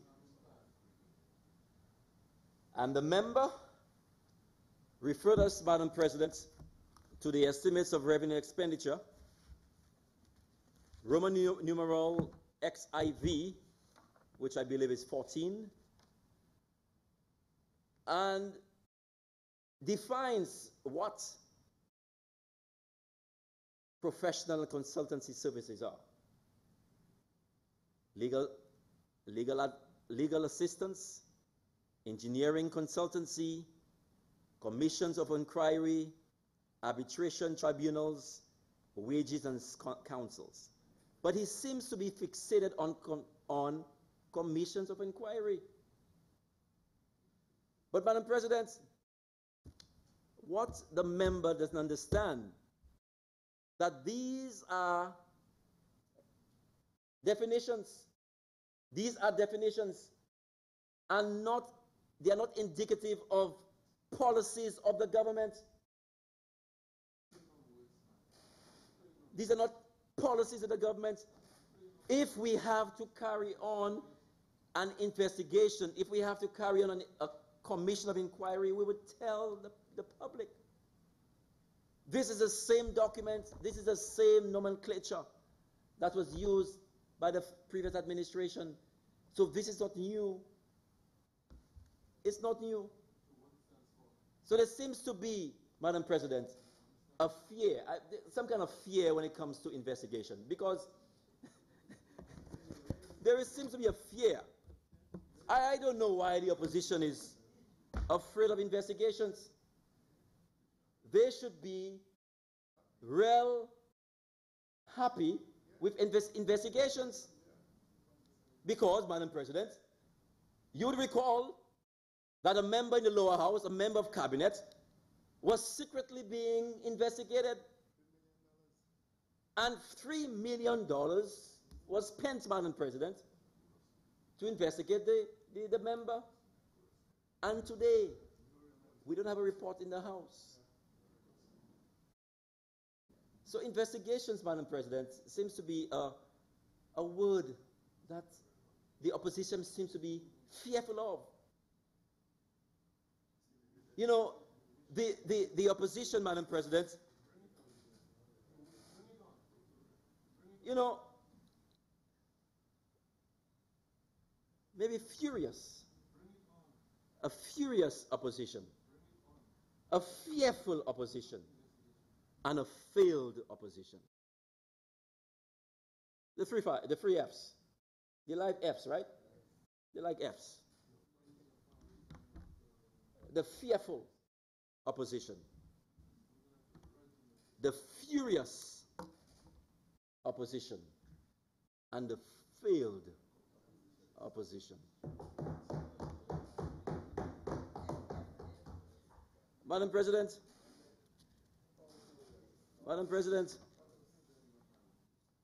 you know, I should not have even rebutted the opposition, because you cannot be criticizing the numbers contained therein, and then you're coming and using the same to talk about what? About what? About what? Let's be consistent here. Let's be consistent.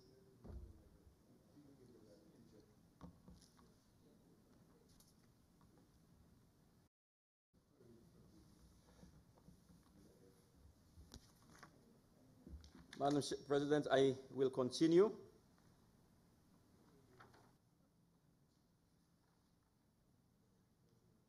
I believe the independent senator. Honorable Leader of Government Business, you have 10 minutes more to complete your contribution. I shall complete it, Madam President. I shall complete.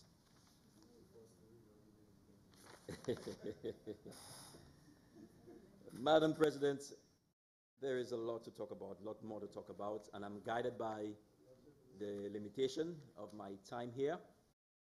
But, Madam President... Honorable Leader of Government Business, I correct that to 15 minutes. Thank you, Madam President.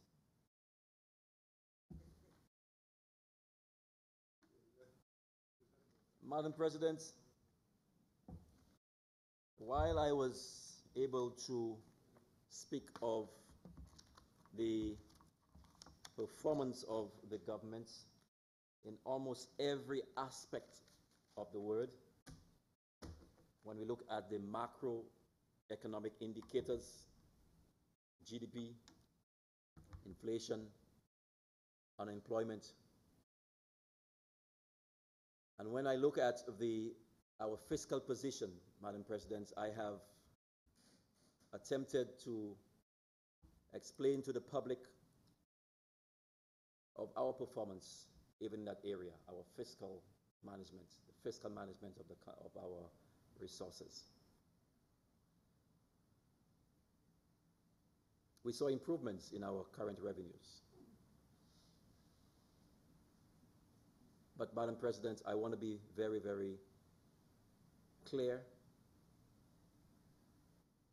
that in spite of these improvements,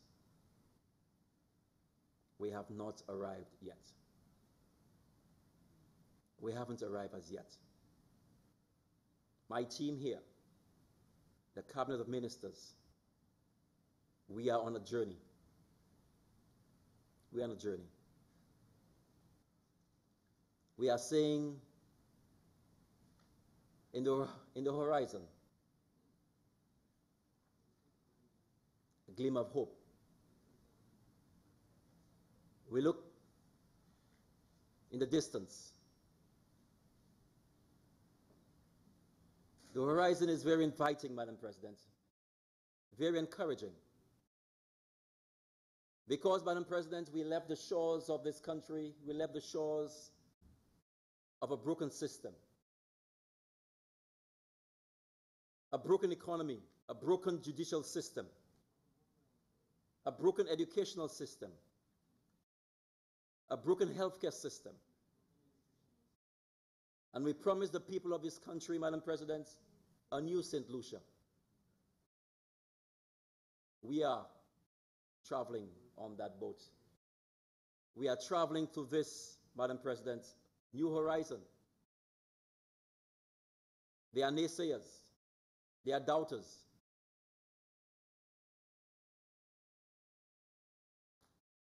There are prophets of doom. There are those, Madam President, who have said there will be no peace. There are those, Madam President, who have said that they'll bring the DSH matter to court, preventing the people of the South a livelihood. But, Madam President, we understand that there are pressures, but we will ride the storms. We were given 5 years. We are approaching 2 years, Madam President.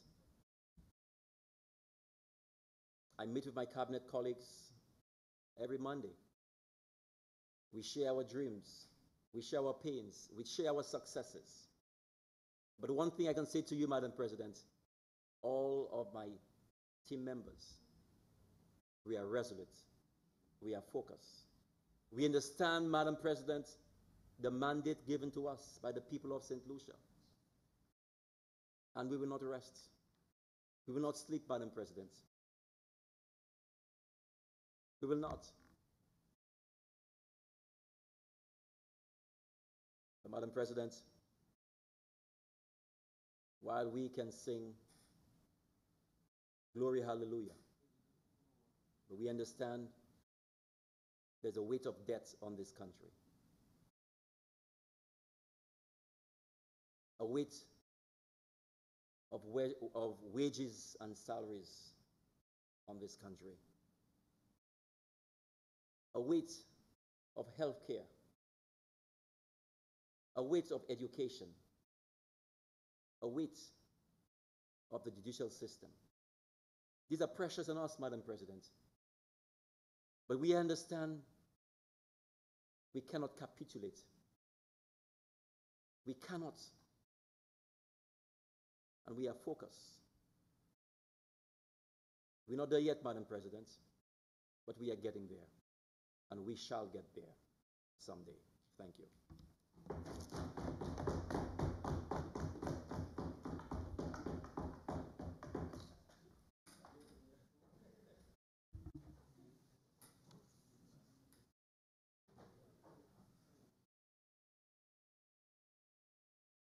Honorable Leader of Government Business.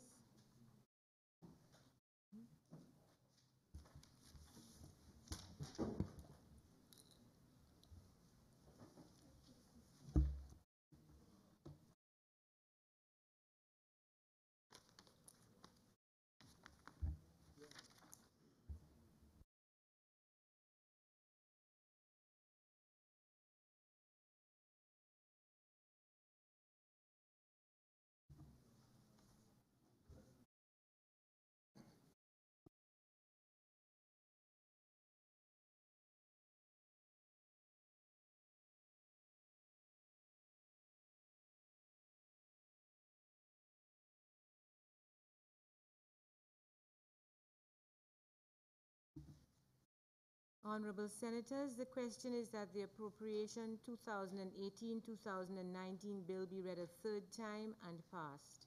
I now put the question. As many as are of that opinion say aye. As many as are of a contrary.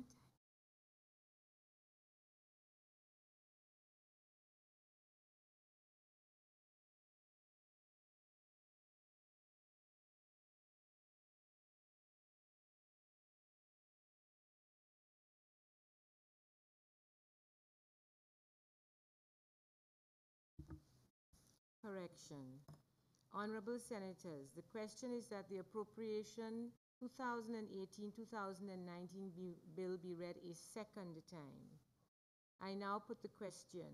As many as are of that opinion say aye. Aye. As many as are of the contrary opinion say no. I think the ayes have it. The ayes have it. An act to provide for the services of the state of St. Lucia for the year ended on the 31st day of March 2019. Honorable Minister in the Ministry of Finance and Leader of Government Business. Madam President, since this is a money bill, I would beg to move that the Appropriations 2018-19 bill not be committed to committee stage under Standing Order 65, and that the Appropriation 2018-2019 bill be read a third time and passed.